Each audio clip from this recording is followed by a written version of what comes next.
Chapter 3368. Boo-hoo, Yu finally broke down. He threw himself at her and hugged her waist as tears streamed down his face. I'm Yu, Mommy. How can you not recognize Yu? Mommy, I'm Yu. I told you that you've got the wrong person. Yun Shirshir pushed him away forcefully.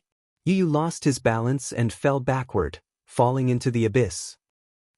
Yu cried in despair. Don't leave me behind. Don't leave me behind. When he woke up, the sky was overcast with dark clouds.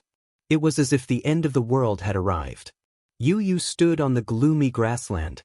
He walked slowly and looked at the endless grassland. His body went limp and he knelt on the ground weakly. The woman's voice sounded again. For you. Yu looked up tiredly. When he opened his eyes, the dark clouds were overcast, just like his gloomy inner world. Who am I? He opened his dry lips and muttered to himself, Who am I? He couldn't remember, he only felt that he had an exhausting dream. When he woke up, he didn't know where he was or where he was. What's your name? The woman's voice was persuasive. What's your name? Yu opened his eyes wide in a daze. He muttered to himself in despair, What's my name? What did you see? Yu looked around and shook his head. I don't know. The grass on the grassland started to wither. In an instant, it started to rain heavily. In the rain, he struggled to open his eyes. He allowed the rainwater to pour into his eyes. It was bitter and painful. In the rain, an unfamiliar man walked over. He stood in front of him and bowed slightly. Yu looked at him in confusion but did not react. Do you know him? No. Yu shook his head. Who is he? He's from the Mu family. The Mu family, his name is Mu Yaja.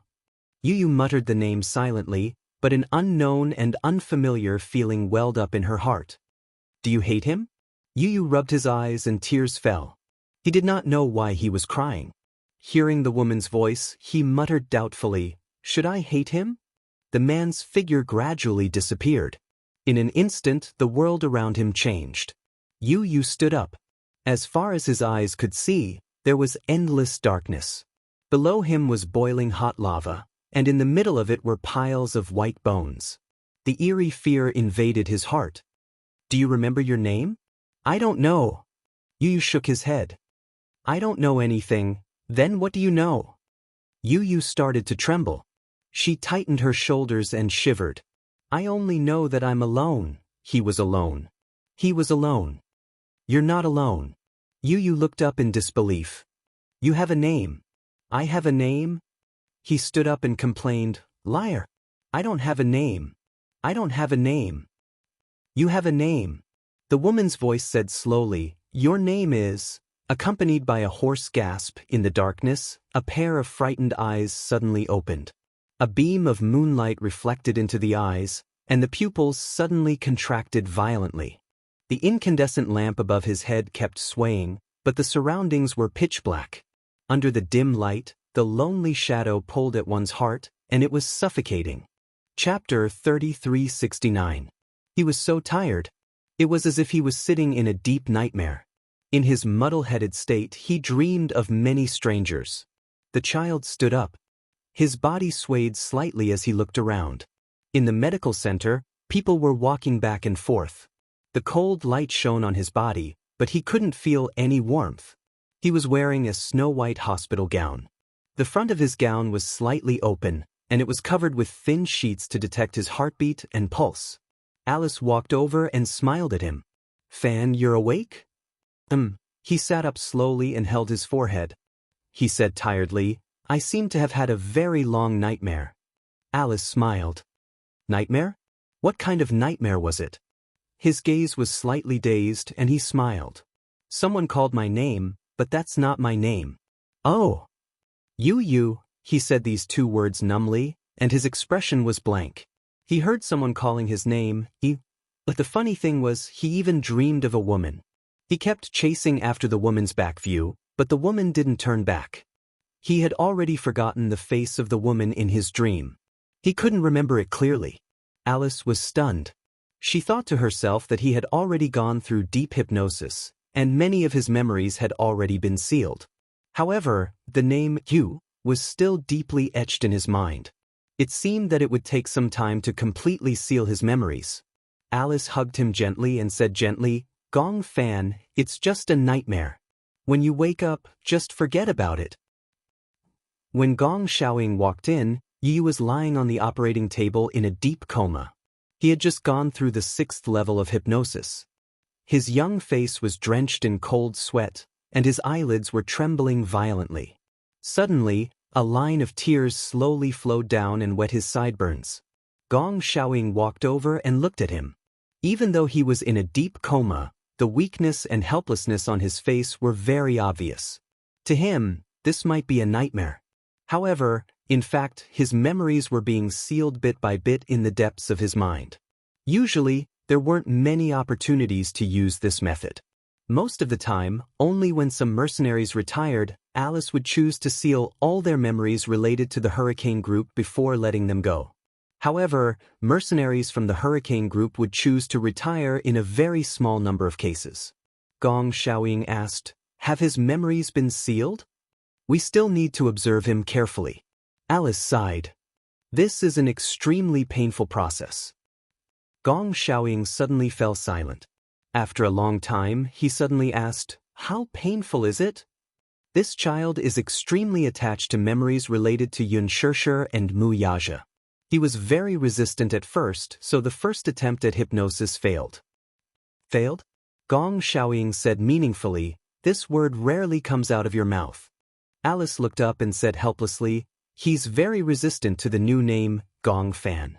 I rehearsed new memories for him, but he didn't accept it. He was very resistant. It was only until the 3rd level of hypnosis that he barely succeeded." As an experienced hypnotist, Alice could replace those old memories with new ones if she used advanced hypnosis skills. Chapter 3370. Gong Xiaoying gave him the name Gong Fan. Alice hypnotized him into a dream. In the dream, she guided him patiently and led him to accept new memories. She instilled in him that his name was Gong Fan, the eldest son of the 3rd generation of the Gong family. He grew up in the Gong family and was the core person in charge of the Daoist project. He was also one of the candidates to inherit the Hurricane Group in the future. She also instilled hatred for the Mu family in him. Now, he was already at the 5th level of hypnosis. If there were no accidents, after the 10th level of hypnosis, he would completely forget those memories. Gong Xiaoying asked, "Will he still remember those memories in the future?" He was more concerned about this. Alice shook her head. Memories can never be erased. They can only be sealed. However, it will be very difficult to recall them if they are deeply sealed. Gong Xiaoying's heart calmed down slightly. He lowered his head and looked at Yu Yu's sweaty face. However, he heard Alice say worriedly, "This child has 2 personalities." "Dual personality?" "Yes." Alice said, "One is innocent, and the other is dark." Dual personality meant that a person had 2 relatively independent and separate personalities. It was a relatively serious psychological disorder. Generally speaking, a normal person would have 2 or more ways of thinking at the same time. Human nature itself carried an evil side. The evil side was usually accompanied by a strong desire and ambition. The 2 personalities had independent memories and usually did not interfere with each other. However, Yu had a dual personality. This surprised her a little. The innocent side was his true side and also his initial personality. The dark side came from the dark scenes of his childhood. It was influenced by his ears and eyes, so the second personality was split.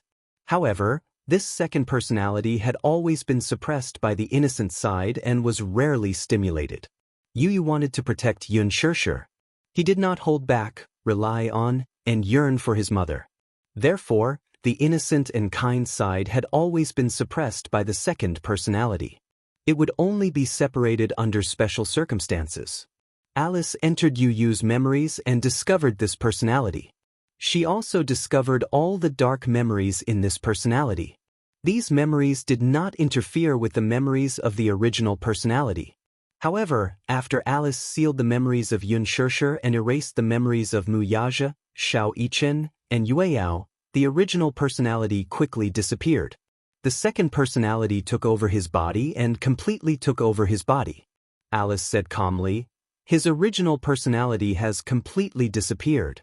She was a little annoyed. In the dream, Yu struggled fiercely. She kept setting up desperate and miserable dreams for him in order to seal those memories. However, what was left behind was a child who looked like a walking corpse. Gong Xiaoying remained silent. He turned around and asked slowly, "Is there a preliminary treatment plan for his heart problem?" Alice said, "It will take a long time to set up a treatment plan. After all, I don't know enough about his condition." "Do it as soon as possible." "Understood." Alice returned to the operating table and gently placed her right hand on his forehead. Fine cold sweat quickly soaked her palm. No. Chapter 3371. No. In his dream, he was running frantically on the surface of the sea. He kept looking behind him and saw a child who looked exactly like him walking towards him. The child looked at him coldly. His eyes were cold and gloomy on his handsome face. He was dressed in pitch-black clothes as if he had become one with the night. He looked exactly like him. However, on his palm-sized face, his black hair was sharp and his eyes were deep. His thin lips were pursed tightly and his eyes were cold. "It's useless." The young man in black's voice was cold and indifferent. It was as cold as a piano on the sea. He walked slowly on the sea. He was calm and elegant. Even when the black waves hit him, he didn't move an inch. Even though Yu was running pathetically, he couldn't shake him off no matter how hard he tried. "You can't escape. No, don't come over." Yu ran forward like a madman. Beneath his feet was a dark sea. Through the shallow water, he seemed to see an endless abyss at the bottom of the sea.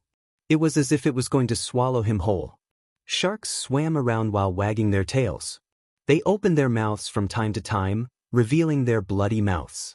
Rubbing his eyes, Yu stepped on the seawater and ran toward the sea surface not far away. "Save me! Save me!" He looked back from time to time, but the young man in black was getting closer and closer to him. He exclaimed and ran. However, in the blink of an eye, the young man's figure flashed and appeared in front of him. He was caught off guard and bumped into the young man. Yu was hit hard by the inertia and his body leaned backward. The young man in black held his hand tightly and pulled him in front of him. He held his shoulders. Yu finally saw his face clearly. He had a fair face and a pair of dark eyes that hid traces of scarlet. He had a high nose bridge and thin lips. When he smiled, he revealed his white teeth. "Where are you going?" Yu asked cautiously. "Who are you?" "Puma." The black-clothed youth tilted his head, his voice as cold as ice. "I am you." "You are lying." Yu shook her head. "What are you trying to do?" "I've had enough of you."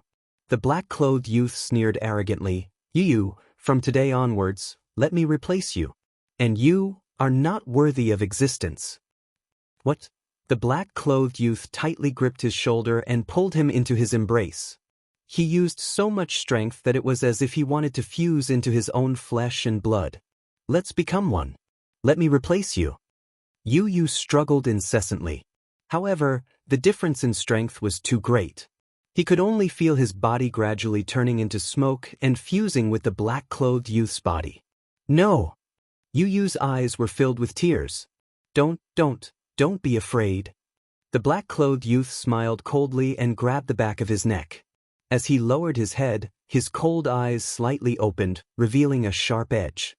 "From now on, I am you, and you will be reduced to ashes." "No, Yu." Xianxia was so shocked that she sat up on the bed.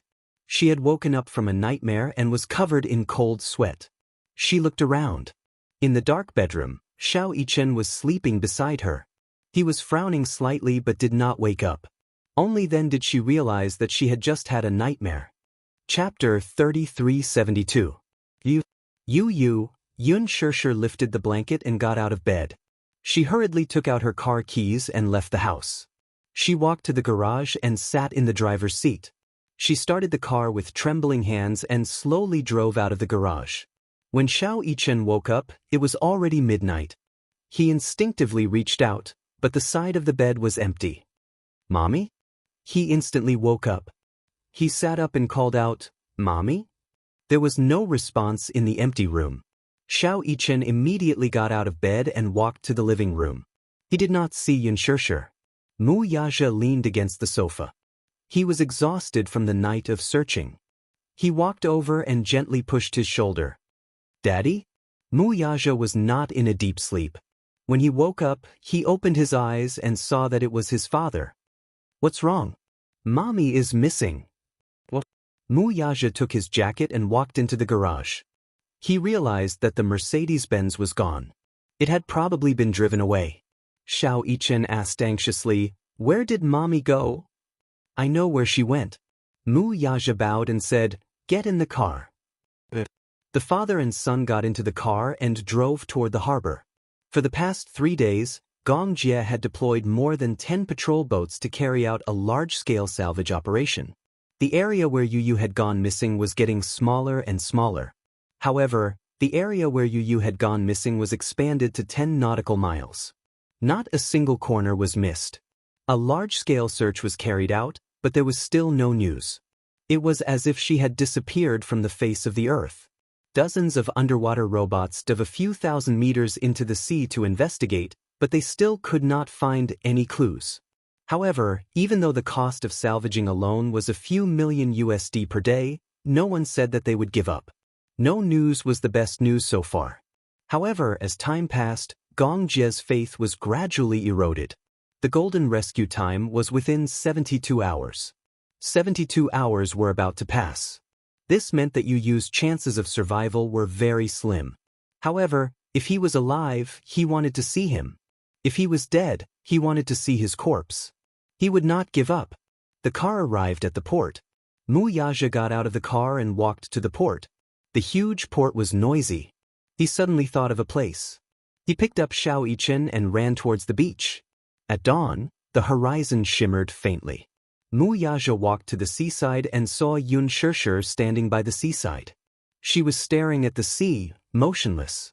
When Xiao Yichen saw this, he turned pale with fright. He struggled to jump out of Mu Yazhe's arms and ran over to Xianxia, hugging her tightly from behind. "Mommy." He looked up and saw that Xianxia had been staring at the sea since the beginning. Her eyes were red and swollen, and they were filled with despair and numbness. Xiao Yichen calmed down slightly. He walked in front of Xianxia and held her hand tightly. He comforted her and said, "Mommy, don't worry. Yu will be fine." She had not closed her eyes for 2 days and 2 nights. She was in a daze. Mu Yazhe coaxed and lied to her. He sent her home to rest, but she dreamed that Yu was swallowed by the sea. She woke up with a start. Xianxia clenched her fists tightly. She suppressed her emotions and said in a trembling voice, "Is there still no news of Yu?" Chapter 3373. Xiao Yichen quickly comforted her. "Mommy, don't let your imagination run wild. Didn't Uncle say that they haven't found him yet? This means that Yu is still alive." Xianxia took a deep breath and slowly squatted on the ground. She wrapped her arms around her knees and said in despair, "Xiao Yichen, Yu has fallen into the sea. Even if we send more people to search for him day and night, it will be like looking for a needle in a haystack. The sea is so big and the depth is a few thousand meters. 72 hours have passed. Do you think that Yu will be safe and sound? Will he really be okay?" Xiao Yichen was silent for a moment. Even he couldn't guarantee that Yu would be okay. But he had been waiting for a miracle. Xianxia held her forehead in despair and said, "For the past 3 days, I've been lying to myself. Yu will be fine. Yu will be safe. I can't lie to myself anymore." She finally broke down and knelt on the ground. Tears flowed out of her eyes and down her cheeks. She cried pitifully, "It's my fault. It's all my fault. No matter what he said back then, I shouldn't have let go of his hand." Little Yichen reached out and hugged her tightly as he burst into tears. "Mommy, don't scare me, okay?" He didn't know what to do. The news of Yu's disappearance was like the end of the world to him. But he held on and didn't dare to break down easily because he still had to take care of his mother and sister. If he couldn't recover, what would happen to his mother? Xianxia felt the same way. She had been deceiving herself and others, believing that Yu would be safe and sound. No one dared to give up easily. She knew that if she broke down, it would be twice as painful for Xiao Yichen and Mu Yaja. Gu Xingzi's departure had been a huge blow to her. During that period of time, Mu Yaja watched over her day and night, afraid that something would happen to her. Yu Yu and Xiao Yichen stayed by her side. She didn't want to relive those days. However, she was barely holding on because she believed that Yu Yu would be fine. However, 3 days had passed. Every minute and every second was torture, incomparable torture. She closed her eyes, but the nightmares continued. She began to be afraid of closing her eyes. She was afraid that if she woke up, she would be waiting for bad news, waiting for the end of the world. Xiao Yichen hugged her and suddenly said, "Mommy, I believe that Yu Yu will be alive and well. We can't live without him, and he can't live without us." Back then, Yun Na and Li Qin were thrown into the sea by Li Dongqiang, but they didn't die in the end. Gong Jie said that he had sent as many people as he could to search for them. They didn't even let go of a few thousand meters under the sea. He swore that if anything were to happen to Yu Yu, even if he were to die, he would definitely be able to find his corpse. However, there was no news for a few days. Gong Jie suspected that Yu Yu was no longer in this area. There were a few islands near that area. He had already sent patrol boats to investigate. If there was any news, they would definitely be able to find Yu Yu's whereabouts. Mu Yaja looked at the backs of the mother and son, who were leaning against each other. He suddenly loosened his clenched fists and slowly walked behind Yun Shishir. His heart ached as he hugged her shoulders. "It's okay." Chapter 3374. He said firmly, "The little guy is so lucky. He'll be fine." Yun Shishir gripped the back of his hand tightly. She used so much force that she almost broke his skin. He knew that she was enduring it. The fact that there was no news of Yu Yu was like the sky falling down on her. Mu Yaja hugged her tenderly and kissed her forehead gently. He said gently, "Shishir, let's go back and wait for Yu Yu to come home." Wait for Yu Yu to come home. These words had undoubtedly touched her deeply. Big drops of tears rolled down her cheeks. Little Yichen wiped away his tears at once and gave a solemn smile. "Yes, Mommy, let's go back and wait for Yu Yu to come home." Mu Yaja coaxed her gently, "So be good and stay at home and wait for Yu Yu to come home, okay?" Yun Shishir's lips trembled violently. She looked up and widened her eyes. Choking, she said, "No matter how long it takes, I'm willing to wait. But, will he come back to us?" "Why not?" Mu Yaja hugged her tightly. His voice was slightly hoarse as he said, "That guy is so clingy to you and likes to pester you. It's as if it's killing him to be away from you for a day. He always likes to chase after you. Mommy this and mommy that, how can he not want you? How can he not come home?" Little Yichen added, "That's right. Yu Yu can't leave mommy even if he leaves the air. He'll definitely come back. Otherwise, where else can he go?"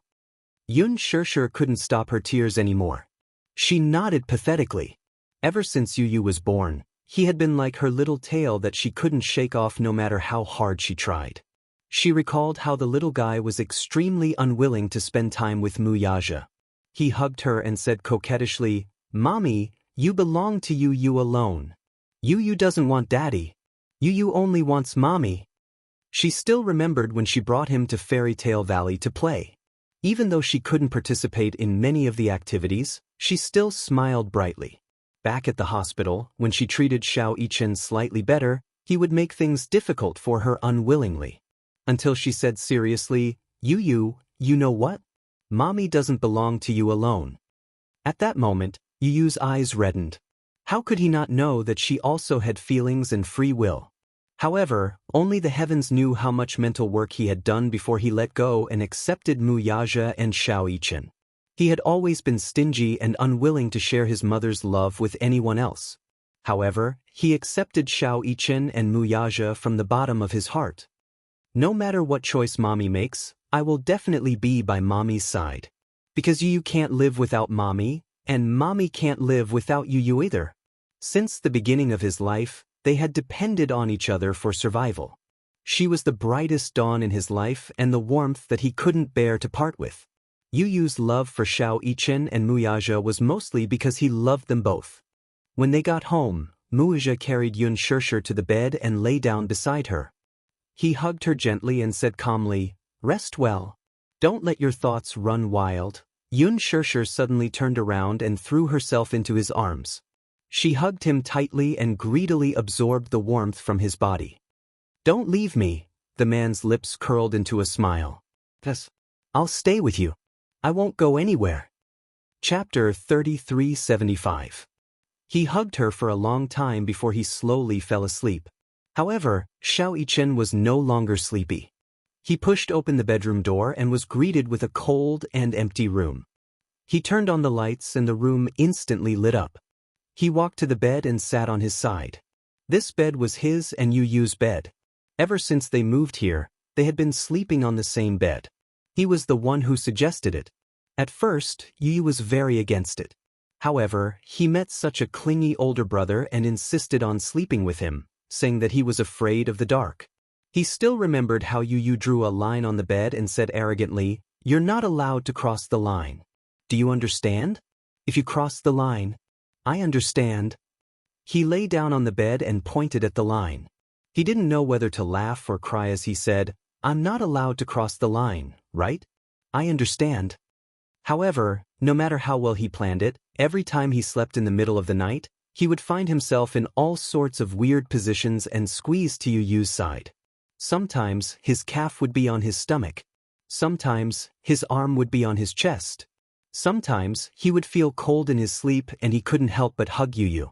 Yu couldn't sleep well because of him and would throw a tantrum at him the next day. However, he gradually got used to it. Xianxia's sleeping posture was naturally terrible. No matter how much he warned himself before he slept that he had to lie upright and not move around, he knew that his sleeping posture must be terrible when he saw Yu's ashen face when he woke up. However, as time passed, their relationship got better. Yu was arrogant on the surface, but many mornings when he woke up, he would find Yu hugging him gently and sleeping quietly. What was even more incredible was that as long as Yu hugged him, he would be like a gentle kitten and wouldn't move around. The feeling of being hugged by him was very warm. Therefore, even though he was very sleepy, he could not bear to break this warmth. But now, the bed was empty. The spot where Yu slept was cold and cheerless. He sat on the bed for a long time before he suddenly opened his palm. 2 amethysts lay quietly in his palm. It was the amulet that Yu had secretly stuffed into his hand before they left. "Xianxia, you have to be well." In his hazy state, he heard Yu whisper into his ear. Unknowingly, her eyes became slightly moist again. Xianxia wiped the corners of his eyes sadly and looked up at the ceiling. He wanted to force his tears back, but even so, they still flowed uncontrollably from the corners of his eyes. "Don't cry," he gently pressed his index finger against his lips and muttered, "Don't cry. Don't cry." Tears welled up in his eyes. He bit his lip hard and kept warning himself, "Wuxia, you can't cry. Wuxia." Yu's angry voice suddenly came from behind him. "Useless. You only know how to cry." Xianxia was shocked. He turned around, but there was no one behind him. He bit his index finger as tears flowed out of his eyes and rolled down his cheeks. He lowered his head and looked at the 2 amethysts. Suddenly, he clenched them tightly and walked to the desk. He took a tool and carefully connected the 2 amethysts with a red string. Chapter 3376. He rubbed the pendant gently with his fingers and muttered to himself sadly, "Yu, when are you coming home? Don't tell me you don't want to go home. Am I always making you angry? I promise I won't do it again. I won't tease you on purpose or make you unhappy anymore."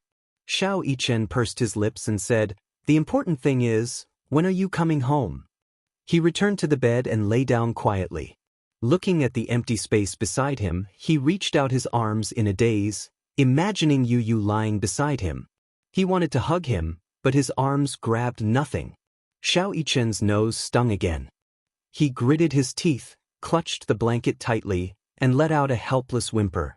He had a long and heavy dream, and it was so oppressive that he almost couldn't breathe.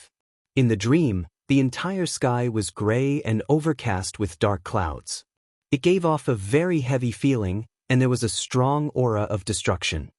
He looked around blankly and saw that he was standing on a withered sea. The seawater beneath his feet was rotten as if it had been soaked in ink. He tried to take a step forward and was actually able to stand firmly on the surface of the sea without falling. He suddenly realized that he was in a dream. Usually, when he was in a dream, no matter how bizarre it was, he would not realize that he was in a dream. But now, his consciousness was exceptionally clear. Mu Yichen walked on the surface of the sea in a daze. The waves hit his body, but he didn't feel any pain. He didn't know when he would wake up from this dream. A youth in black stood in the distance with his back facing him. He looked lonely and cold. Mu Yichen walked over in confusion and asked hesitantly, "Who are you?"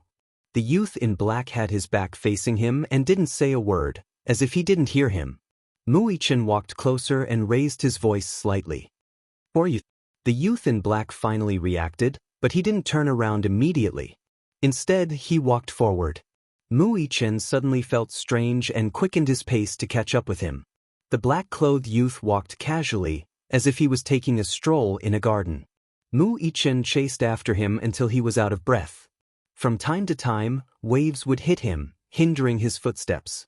The young man gave him an extremely familiar feeling.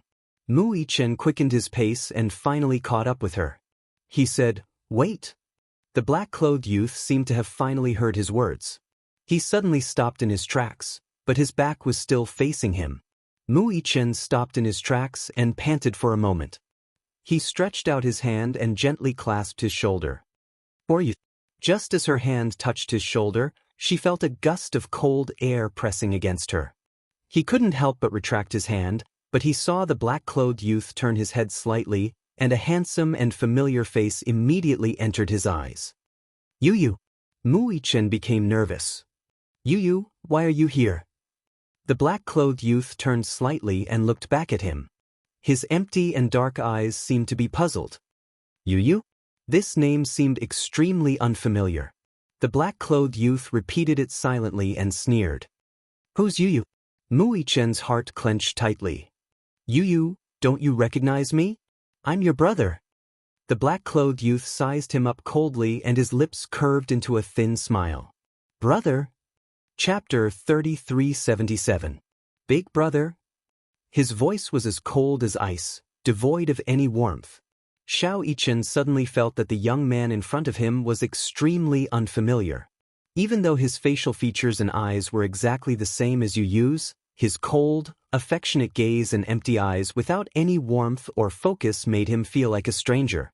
He seemed to be very different from the gentle and cute Yu in his memory. Even though Yu would occasionally show a cold expression, it was definitely not this kind of coldness. It was as if the coldness came from his bones. It made him shudder. Mu Yichen looked at him with concern and said in a trembling voice, "Have you forgotten who I am? I'm your brother, Mu Yichen." "Let go." The young man's voice was cold and had a hint of hostility that was hard to ignore. Mu Yichen hugged his shoulders in heartache. Hot tears kept falling from the corners of his eyes onto the young man's thin shoulders. "Yu, what's wrong with you? Are you really Yu? Why can't you recognize me? How can you not remember your brother?" The youth remained indifferent to his helplessness and tears. His eyes stared blankly in the direction of the sea, not paying too much attention to him. Xiao Yichen looked up and held his face. He asked anxiously, "Where are you? Why didn't you come back?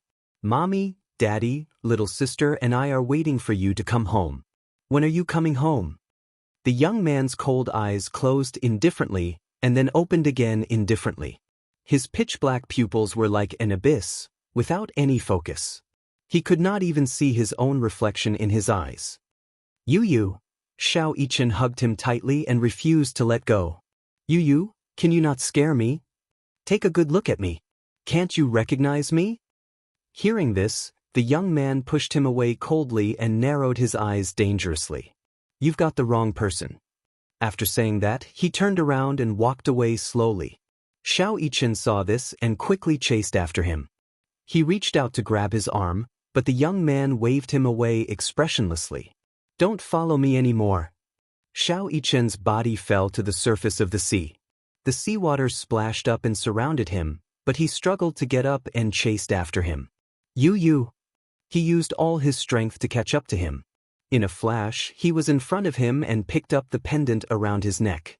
The two amethysts were reflected in the young man's of light. The young man was attracted by the pendant, and his eyes became somewhat focused. You really don't remember? Little Ichen displayed the pendant and lamented bitterly, "This is the amulet you gave me. I have the exact same purple crystal bracelet that I gave you as a gift. You said you liked it very much and would never leave it. You wore it all the time. You didn't even want to take it off when you were bathing. To protect me, you accidentally broke this bracelet. You blamed yourself and felt sorry for it. You risked your life to find these amethysts. Before we left, you gave it to me as an amulet. Do you really not remember? Have you really forgotten?" The young man was silent for a long time. He looked at the pendant and felt that it was unfamiliar. He looked up at him again and said coldly, "Get lost." He pushed Xiao Yichen away.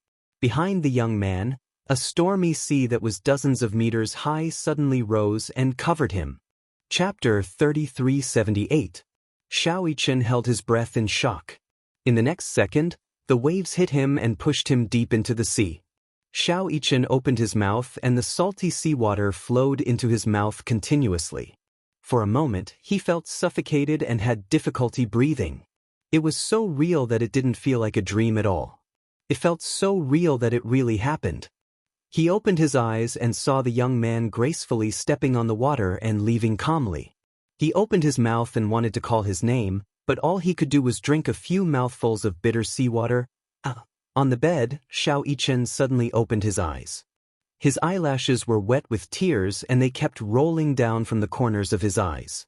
It was a dream. He had an exhausting nightmare. Outside the window, the sun had already risen. The first rays of the morning sun shone on the back garden, and it was full of vitality. He sat up in shock and looked around. In the empty room and on the balcony, he could vaguely see a figure's back. The child was wearing a white shirt and standing in front of the floor-to-ceiling window. Through the clear glass, he could see the garden full of Chinese roses. Mu Yichen looked at the figure's back and clenched his fists nervously. His back stiffened, and he gently got off the bed and walked to his side. When his eyes regained focus, he finally recognized that the person in front of him was Yu. He opened his mouth in shock and only managed to say one word. Shu. Yu pretended to be mysterious and covered his mouth. He turned around and opened his eyes that were as bright as the stars. His distinct eyelashes made his eyes look watery and beautiful. Mu Yichen looked in the direction he was pointing at and saw the garden full of Chinese roses in full bloom. "It's so beautiful." Yu smiled and said, "Mu Yichen, I have to go. When I'm not around, you must take good care of Mommy and Yueyao." "Yes, and that stinky daddy." Mu Yichen widened his eyes in shock. "Leave." Yu placed her hands behind her back obediently. She turned around and looked at him with a bright smile. "You have to take care of yourself when I'm not around." Yu. Mu Yichen nervously reached out to grab his sleeve. "Where are you going?" His hand grabbed nothing but air. He looked down at his hand and tried to touch him again, only to find that his hand had passed through his body. His body was gradually becoming transparent. It was as if he had become immortal. Mu Yichen was so shocked that he took half a step back. He stared at the scene before him in disbelief. Yu suddenly opened her arms and threw herself into his embrace. She sobbed. Xiao Yichen instinctively wanted to protect him, but his hands went through his body again. He was so scared that his whole body started to tremble. "Yu, where are you going?" Mu Yichen finally couldn't control his emotions and broke down crying. "You don't go." Yu looked up and only smiled. Gradually, her body became more and more transparent and slowly disappeared from his embrace. "Yu." Mu Yichen woke up again and sat up in bed in shock. It was only when he opened his eyes and saw the glaring sunlight outside the window that he realized that it wasn't real. It was a dream within a dream. Chapter 3379. Xiao Yichen's gaze fell on the pendant around his neck. He gently lifted the pendant and rubbed it with his fingers. Perhaps it was because it had been attached to his skin for a long time, but it was not as cold as it seemed. He got up and went to the shower room to take a shower. He had a nightmare and was covered in cold sweat. He took a hot shower and changed into a clean set of clothes. After washing up, he walked to the baby's room. In the crib, little Yueyao was playing with a toy. Xiao Yichen walked over curiously and leaned against the railing as he watched her in a daze. Usually, Yu liked to lie beside the crib and watch little Yueyao play with her toys. Yuyao was still so young, so the toys she liked were also very childish. Sometimes, even if it was a doll that couldn't make a sound, sing, or move, she would still hold it in her hands and play with it with relish. Children's interests were often so simple and cute. Toys that were particularly boring in the eyes of adults were treasures in the eyes of children. However, Yu did not feel impatient. Instead, she was very patient and did not seem to get tired of looking at them. Little Yueyao's favorite toy was a rainbow pony that Yu had given her. Usually, she liked to hug it to sleep. When she woke up, she would still hug it and never leave its side. The rainbow pony was snow white, and only its tail was rainbow-colored. Therefore, it was inevitable that it would get dirty if she kept playing with it. The nanny wanted to wash it, but little Yueyao refused to let go and refused to give it to her. She even cried and threw a tantrum. In the end, Yu thought of a way to trick the little girl. She personally washed the rainbow pony, disinfected it, and carefully ironed its tail. The most unique thing about this rainbow pony was its tail. It was a real ponytail. Therefore, it was a limited edition Leji mascot. Little Yueyao loved it so much that she could not put it down. Little Yueyao was playing happily. When she looked up and saw Xiao Yichen, she turned her face away arrogantly and ignored him. Her arrogant attitude was exactly the same as Yuyu's. He didn't think so before. But looking at it now, wasn't it a replica of Yuyu? Back then, when Yuyu had faced him, she had also given him the cold shoulder. She was arrogant, proud, and sharp-tongued, but deep down she was extremely gentle. Little Yueyao suddenly noticed something. Her gaze landed on the pendant around Xiao Yichen's neck. She stared at the two amethysts, and her beautiful eyes suddenly curved into crescents as she smiled. He smiled, revealing two sharp teeth that had just emerged from his gums. Bro, she uttered two vague syllables. Xiao Yichen was stunned. Yueyao pointed at the crystal around his neck with an innocent look on her face. Big brother, are you calling Yuyu? Xiao Yichen looked at the little girl in disbelief. His fingers gently caressed the amethyst pendant around his neck, and his eyes lit up. Yueyao, say it again. Bro. Yueyao clapped her hands excitedly, and her tender but moved around on the bed. Then, she flipped over and climbed to the railing. Her two small hands gripped the railing tightly, and her pair of chubby little legs squatted on the bed like a little frog. Then, she slowly used her body to climb up the railing. Even though her legs were trembling badly, she still managed to climb up steadily. Chapter 3380. Brother. Xiao Yichen heard her clearly and was instantly overjoyed. He immediately picked up Yueyao and hugged her happily. Then, he gently rubbed his face against hers. Yueyao, you must have recognized that this belongs to Yuyu, right? Little Yueyao lay in his arms. Her eyes were filled with curiosity as she sized up the amethyst necklace and fiddled with it with her hands. A child's memory was very limited. The things that she could remember were very limited. However, Yueyao was a very intelligent child. When Yuyu was around, he liked to accompany her the most. Therefore, she was very familiar with Yuyu. Sometimes, whenever Yueyao was awake, Yuyu would push open the door and enter. Yueyao could hear his footsteps and could acutely identify who it was. Sometimes, when she smelled the fragrance on Yuyu's body, she would excitedly kick her legs. Yueyao could not speak yet and her ability to think was limited. Therefore, it was very difficult to say who Yueyao liked the most. There were many different opinions. Everyone thought that Yueyao liked them the most. However, in reality, Yueyao was the most excited when Yuyu was near her. Yueyao was very familiar with Yuyu. Therefore, when she saw the amethyst necklace on Xiao Yichen's neck, the little girl was very smart. She immediately knew that it belonged to Yuyu and danced with joy. However, she seemed to have mistaken Xiao Yichen for Yuyu. After all, the two children looked very similar. In addition, Yueyao was so small. Therefore, the little girl originally ignored Xiao Yichen. However, when she saw the necklace on his neck, she became excited. Bro, carrot, Xiao Yichen couldn't help but tear up. He hugged Yueyao tightly.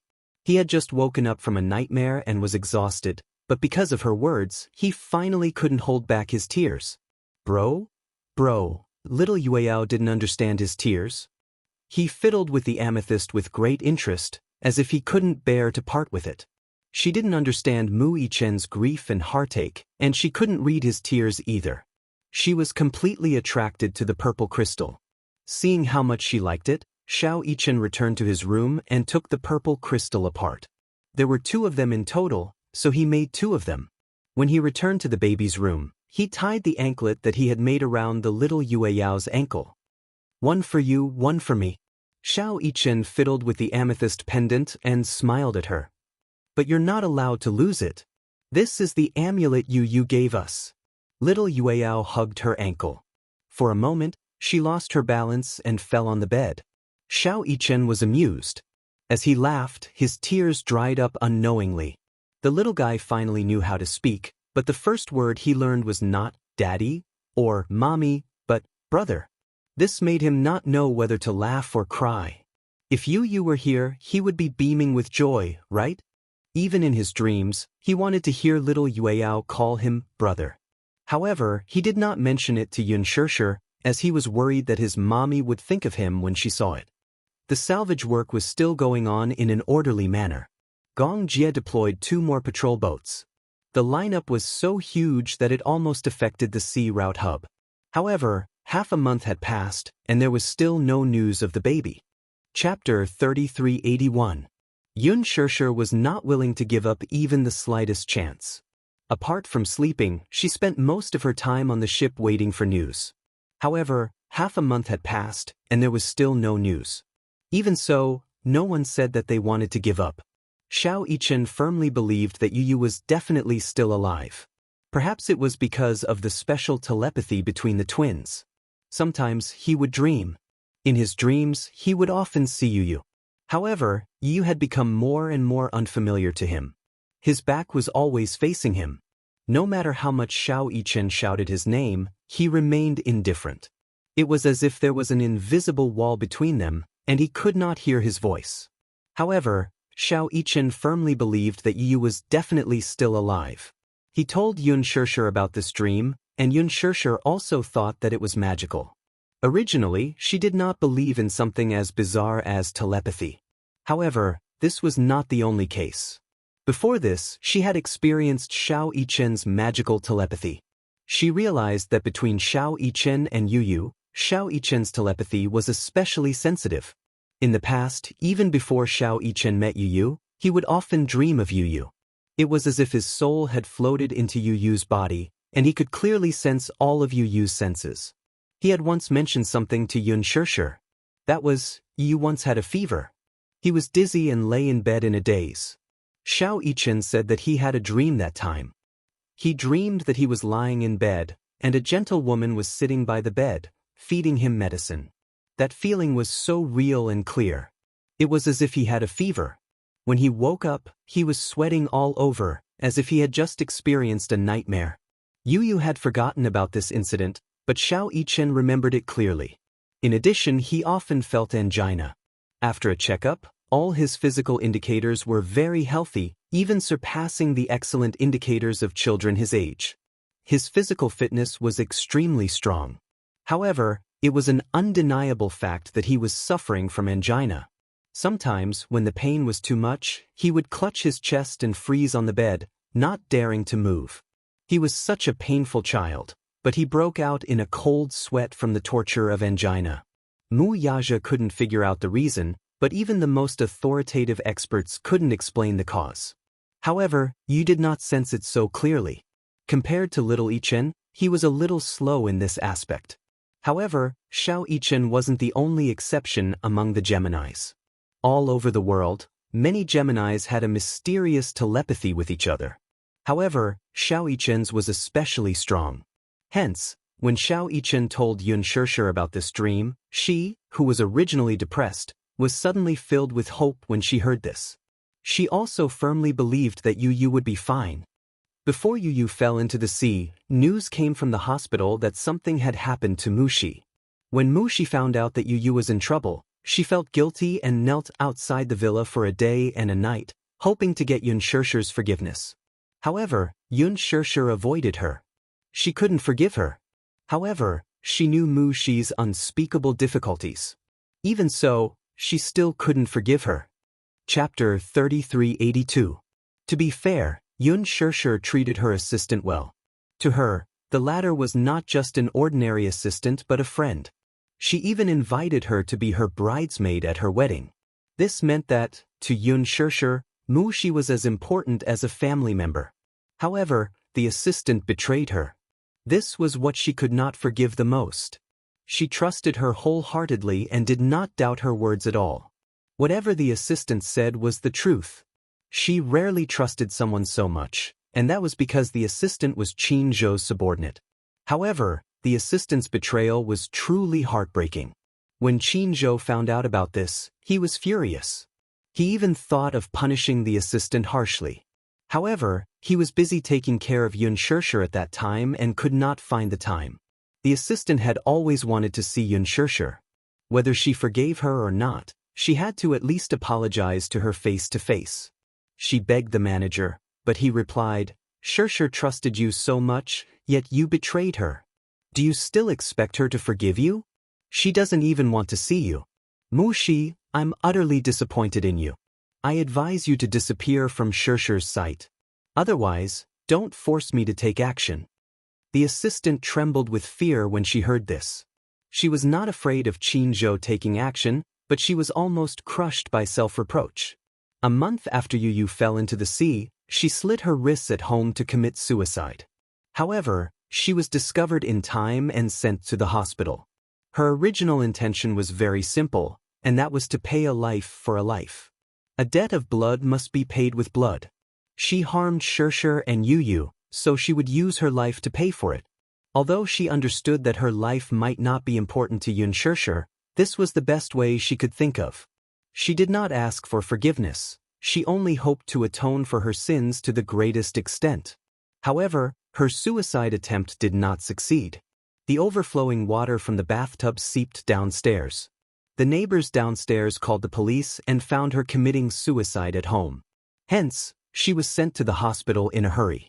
After more than 20 hours of emergency treatment, she finally passed the critical stage. When Xianxia found out about this, she felt sorry for her, so she went to the hospital to visit her. Upon seeing her, Mushi's originally disheartened heart was injected with a trace of vitality. She struggled to get off the bed and knelt in front of her with a thud. She cried bitterly, "Xianxia, I'm so sorry. I don't ask for your forgiveness, but other than this, I can't find any other way to apologize. Xianxia, I'm sorry. I'm sorry. I'm sorry." She kept kowtowing, and her forehead kept hitting the ground, causing blood to seep out. Xianxia's face was pale. She looked at her but did not reach out to help her. Her heart had long turned cold, without a trace of warmth. Even though she was crying her heart out, Xianxia still couldn't bring herself to forgive her. "I didn't come to see you to listen to this."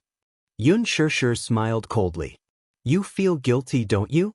Do you really want to beg for my forgiveness?" "That's right. Of course you do, but don't you think that you're being selfish?" Mushi looked at her blankly. Chapter 3383. After a pause, she curled her lips helplessly. "But that's another matter. I'm very sorry about your parents' deaths. They're innocent, and I implicated them." She clenched her fists and smiled sadly. "What's done can't be undone. Mushi, you're on your own now." With that, she left the hospital. Mushi knelt on the ground in a daze, her whole body cold. A few days later, she pulled out the needle for blood transfusion.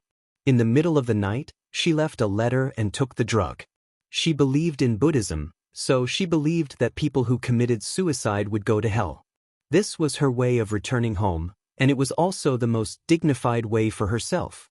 Xianxia was not surprised by Mushi's death. She locked the letter in the cupboard and did not open it to read it again. She believed that the fate of all living things in this world was predetermined. Perhaps this was also fate's fetters. Mu Shi's parents were implicated because of Yu Yu. She could not deny this. However, Yu Yu was also because of Mu Shi. There was no news of him until now. It seemed that fate was playing tricks on them. Even so, she still believed that Yu Yu was safe and sound. Every day, she would pray sincerely, hoping that one day when she returned home, she would see Yu Yu with a table full of dishes and wearing a cute teddy bear apron. He would stand at the entrance and give her a gentle hug. "Mommy, you're back." She looked forward to such a day. Yu Yu helped her tidy up the cloakroom in disdain and complained, "Mommy, you really don't have enough clothes. When will I accompany you to shop for clothes?" She looked forward to him carefully opening her door in the middle of the night, sneaking into her room, and folding the bedding for her. Alas, she did not know when this day would come. Little Yueyao could speak now. From babbling at the beginning, he could call out, "Daddy," and "Mommy," clearly. However, even if Xiao Yichen didn't specifically mention it, how could she not know that the first word Yueyao learned when she opened her mouth was brother? That day, Xiao Yichen was holding Yueyao in the baby's room. When Yueyao hugged him and kept babbling, she stood with her back to the door and covered her mouth tightly. Tears streamed down her face. She heard it. She heard Yueyao call out, "Big brother." She suddenly recalled the time when Yu Yu ran up to her with Yueyao in her arms and exclaimed, "Mommy! Yueyao knows how to call me big brother." She still didn't believe it. However, now that he heard it with his own ears, he finally believed it. Yu Yu must have hugged Yueyao more than once to practice her pronunciation. How great would it be if Yu Yu was here? If he heard it with his own ears, he would definitely be overjoyed, right? "You, did you hear that? Little sister is calling big brother." Ashland Island. A young man dressed in black stood by the seaside. The waves kept coming in wave after wave, submerging his ankles. The sea breeze blew against his face, bringing with it a slight chill. The young man stood on the spot, allowing the sea breeze to hit him. He was wearing a thin black shirt, which kept fluttering in the sea breeze. He gently closed his eyes and slowly opened them again. The sea breeze blew into his eyes, forcing some tears out. On his cold and beautiful face, his gaze was focused. The black diamond earring on his ear was especially eye-catching. Behind him, Lisa carried a trench coat and walked to his side, gently draping it over him. Chapter 3384. "Master, the sea breeze is a little strong. I'm worried that you'll catch a cold." The child was indifferent. After Lisa draped it over him, he raised his hand and tightened his collar slightly. However, he continued to stare at the sea in silence. Some time ago, Gong Xiaoying arranged for him to recuperate on this private island. The seaside was warm all year round and was very conducive to recuperation. On one hand, it was to avoid being noticed. Gong Jia often went in and out of the headquarters. If he was left in the Gong family, it was inevitable that news would leak out. On the other hand, it was mainly to recuperate his body. Alice said that recuperation required a relatively quiet environment. Gong Xiaoying thought of this and arranged for Lisa to stay by his side to protect him 24/7. When Lisa found out that she had a new master and came to his side, she was a little surprised. It was him.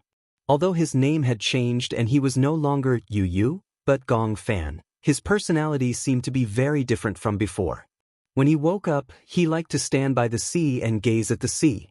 No matter what she said, he was never stingy with a word of agreement.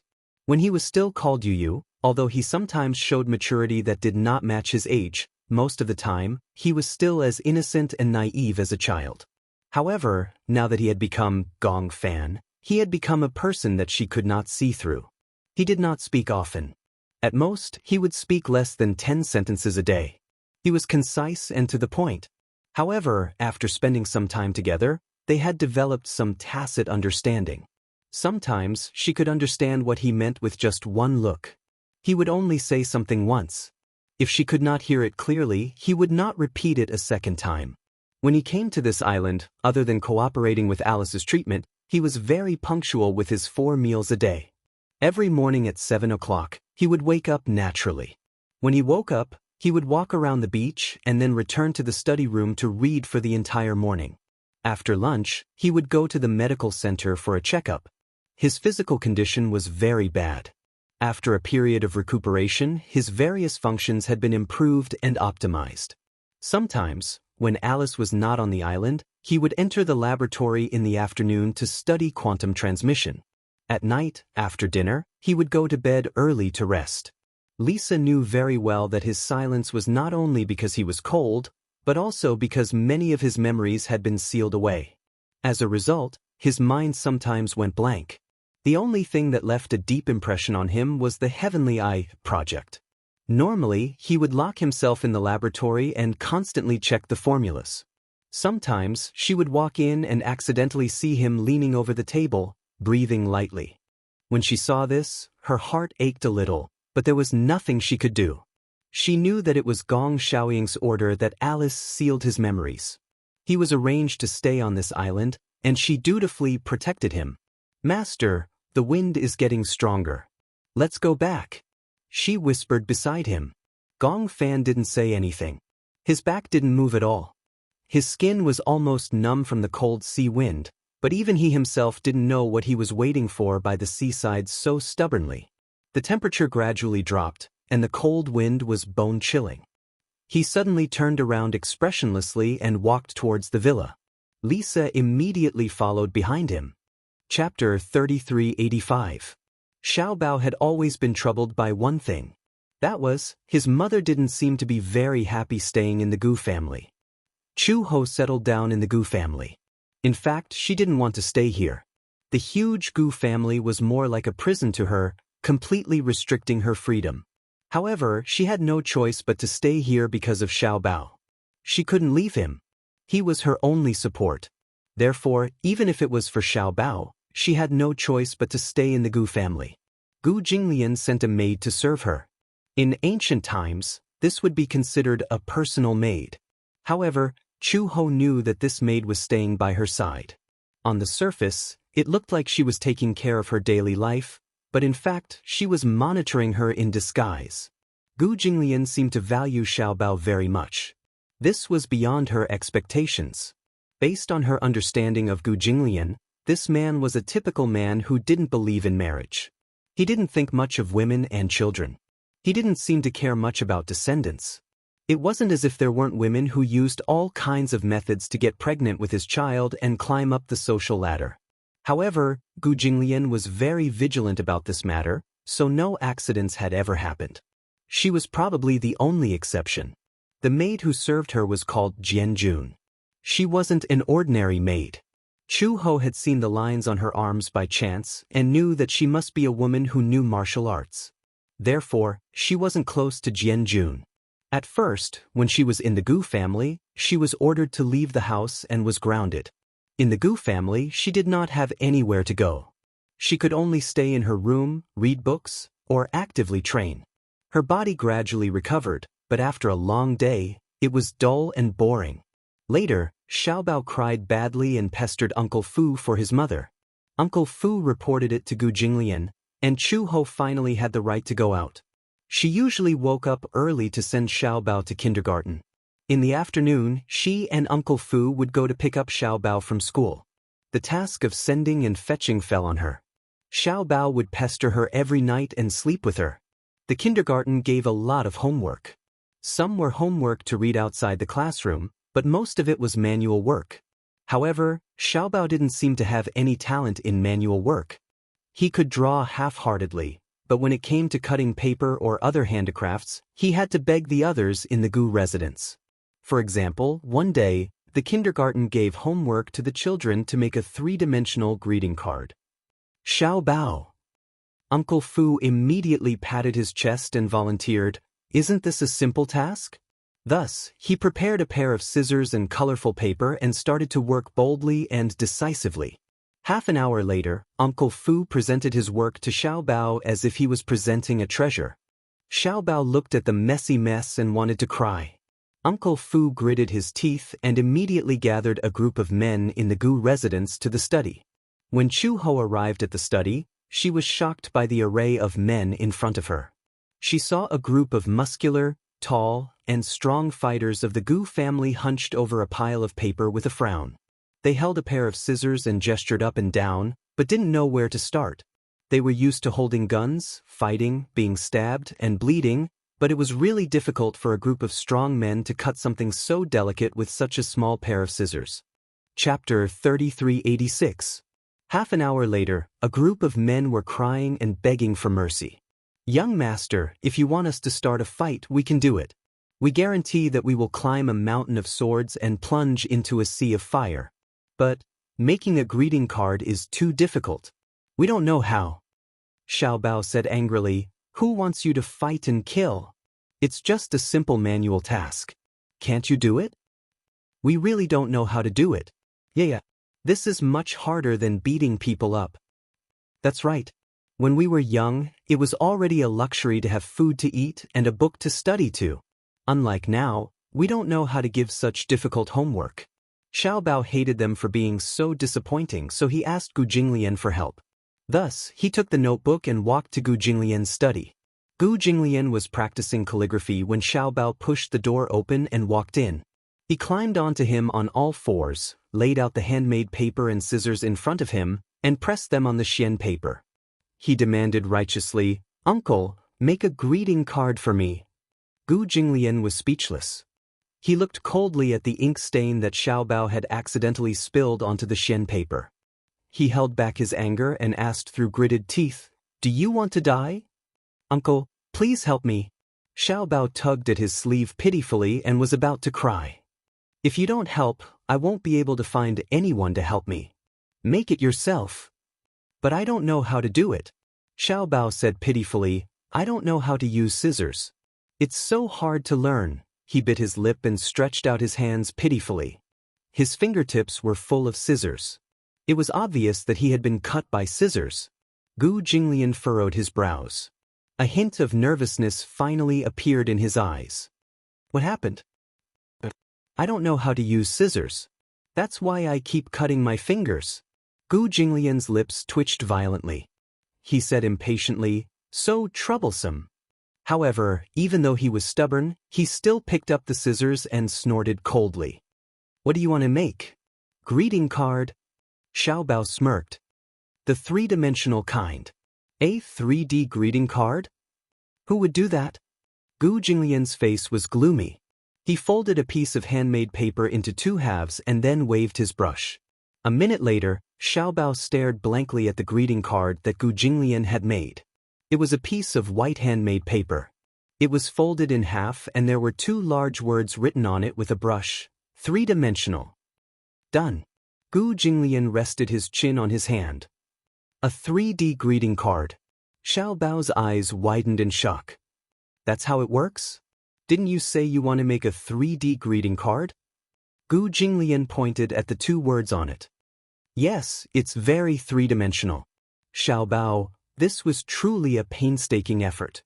"Uncle, you're too perfunctory. Is it so difficult to make a three-dimensional greeting card?" "Harder than beating you up." Xiao Bao, if he still couldn't understand the threat in his words, then he would really be a silly Xiao Bao. He obediently packed up his belongings and walked to the door with a frown. Gu Jinglian looked at his aggrieved back and frowned. This guy was really useless. Late at night, Chu Ho walked past the study and inadvertently saw that the light was still on through the half-closed door. She opened the door doubtfully and saw Gu Jinglian sitting in front of the desk, yawning lazily. On the desk, there were all kinds of handmade paper in various colors. There were handmade knives, scissors, and other tools. Chapter 3387. He looked a little tired as he lowered his head. The greeting card in his hand was already half done. After Xiao Bao fell asleep, Uncle Fu came to tell him that Xiao Bao was crying because of the greeting card. Gu Jinglian secretly scolded him for being a good-for-nothing for crying over such a small matter. He ordered Uncle Fu to prepare the handmade paper. After studying it for a while, he began to work seriously. Actually, the three-dimensional greeting card was not difficult, but he did not have the patience to do so. However, a certain man had always had a sharp tongue. When Xiao Bao cried, his heart softened. He did not say anything on the surface, but secretly started working at night while the little guy was asleep. The principle of the three-dimensional greeting card was very simple, but it required a lot of patience to work on it. The details were extremely complicated. If he was careless, he would fail at the last step. He followed the tutorial provided by Uncle Fu and finished the back. Then, he used a pen to outline the lines on the drawing and used a handmade knife to cut it bit by bit. Chu-ho stood at the door and watched silently. She could not believe that this man had such patience. He had always valued time like gold and had always been stingy with wasting time on meaningless things. She did not expect that he would be so serious about dealing with Xiao Bao's handiwork. He seemed to be so focused that he did not even notice Chu-ho standing at the door. Chu-ho was a little curious about what he was doing, so she slowly walked into the study. The sudden footsteps finally startled him. Gu Jinglian looked up and met her inquisitive gaze. "What's wrong?" He raised his eyebrows expressionlessly. "You're still awake. Aren't you awake too?" Chu-ho walked coldly to the desk. Before she could take a closer look, Gu Jinglian casually hid the greeting card and looked at her vigilantly. "What are you looking at?" "I'm looking at what the greeting card you made looks like." "I didn't make it." Gu Jinglian said stubbornly, "Uncle Fu made it." "Then let me see what Uncle Fu's greeting card looks like." "Get lost." "What? Are you shy?" Chu-ho smiled and said, "Indeed, with your temperament, I don't think you have the patience to deal with a kindergarten's manual work." "I told you to shut up, didn't you hear me?" Chu-ho reached out and pushed his arm away. Gu Jinglian blocked her hand with a backhand. "You won't let me see, but I insist on seeing." Chu-ho's other hand also reached for the handmade greeting card that he was blocking. Gu Jinglian snorted coldly, grabbed her wrist, and fiercely swung it away. "You dare?" Back and forth, the two of them had already exchanged 3 to 4 rounds of blows. Chu-ho was skilled in martial arts, but Gu Jinglian was no pushover either. His skills were definitely above hers, so he was able to block her attack in an instant. "My patience is limited, so," Gu Jinglian said coldly, "don't test my patience again." Chu-ho snorted disapprovingly. "It's probably because it's ugly." Gu Jinglian was speechless. "It's fine if you don't want to see it. I'm not interested anyway." After Chu-ho said that, she left the room without looking back. Gu Jinglian stared at her back view. This woman was getting more and more brazen. The next day, when Xiao Bao woke up, there was a greeting card on the bedside table. He rubbed his eyes and opened it curiously. However, when he opened the card, he saw a 3-dimensional cartoon cat coming into his view. "Wow." Chapter 3388. Xiao Bao exclaimed in surprise. He was pleasantly surprised. The cat's scissors were lifelike. The corners and the details were exquisite without a trace of coarseness. The cat's expression was lazy and cute, and its big eyes were lively and charming. Was this a 3-dimensional greeting card? However, who was the one who did it? And who secretly put it on his bed? Could it be Uncle Fu? Xiao Bao put on his clothes and took the card to Uncle Fu. He asked excitedly, Uncle, did you make this?" Uncle Fu looked down at the card in his hand and smiled knowingly. He nodded. "Yeah. What do you think? Do you like it?" Xiao Bao nodded excitedly. "Yeah. I like it very much. I didn't expect Uncle Fu to make such a beautiful greeting card. But why was the card you made yesterday so ugly? This is what a greeting card should be." Uncle Fu scratched the back of his head guiltily. He coughed awkwardly and cleared his throat. "No, I was just trying to make you happy." But in reality, this greeting card was not made by him at all. In the morning, a man who had stayed up all night to make the card came to him and asked him to put the card on Xiao Bao's bed. Uncle Fu's eyes almost fell out of their sockets when he saw the greeting card made by Gu Jinglian. "Old master, I didn't know you were so clever with your hands." Gu Jinglian glared at him. "If it weren't for you useless people, I wouldn't have been so clever with my hands." Uncle Fu rubbed his nose awkwardly. "You don't even know how to make a greeting card. Have you really gone senile?" Fu Bo complained aggrievedly, "How could that be? I've never made one before." "Cut the crap." Gu Jinglian said, "If there's a next time, there definitely won't be a next time." Gu Jinglian turned around and was about to go back to his room when he suddenly thought of something. He said to Uncle Fu, "If that guy asks who did it, just say you did it." "How would I dare to steal old master's credit?" Do as I say. Gu Jinglian said coldly, Did you hear that? Uncle Fu looked at him and finally understood. He nodded. If you dare to leak any information, I won't spare you. Yes, master. Uncle Fu narrowed his eyes meaningfully and observed Gu Jinglian's uneasy expression. He knew. Master must have felt that staying up all night to make handicrafts for the little guy was a very shameful thing. However, Laoi was used to being stubborn and wanting to save face. Thus, Uncle Fu took the blame. Xiao Bao held the greeting card and found Chu Ho. He said happily, Look, Uncle Fu made a greeting card for me. Is it nice? Chu Ho looked at the greeting card in his hand. The surface of the card was simple but exquisite. When he flipped it open, a lifelike kitten could be seen. However, Xiao Bao said that it was Uncle Fu who did it? She didn't think so. Gu Jinglian probably felt that it was too shameful for him to stay up all night to make a greeting card for a child, so he pushed the blame to Uncle Fu. It was hard to imagine that a man like him would make such a cute greeting card. It didn't match at all. Xiao Bao suddenly said regretfully, If only Uncle made it. Chu Ho heard this but didn't understand. Why? Because, Xiao Bao hugged the greeting card and pouted. I want a greeting card made by Uncle. Why must it be a greeting card made by Uncle? Chu Ho squatted down with interest and saw Xiao Bao looking at her bashfully. He was a little embarrassed to say it out loud. Because, he liked Uncle. Chapter 3389. He liked his uncle. Therefore, if it was something made by his uncle, he would cherish it even more. However, with his uncle's cold personality, he wouldn't have the patience to make such a childish thing, right? Xiao Bao took the greeting card to school. In class, the teacher asked the children to show off their handiwork. The children ran up the stage, either proud of their handiwork. The children in kindergarten had limited hands-on skills. Therefore, most of them completed their handiwork with the accompaniment of their parents. Most of the children said proudly, My mom made this greeting card with me. Xiao Bao flipped open the greeting card he made, but he was a little disappointed. This greeting card was made by Uncle Fu, but how he wished that it was made by his uncle. When it was his turn to go on stage, he took his time and walked to the blackboard with the greeting card. The teacher walked to his side and squatted down gently. Seeing his complicated expression, she was a little puzzled. What's wrong, Xiao Bao? Where's your greeting card? Xiao Bao passed the greeting card in his hand to her. The teacher opened the greeting card. Before she could show it to the children, she was stunned by the exquisite greeting card. She thought to herself, This greeting card is so exquisite, it must be the work of an adult. How can a child be so good at hands-on work?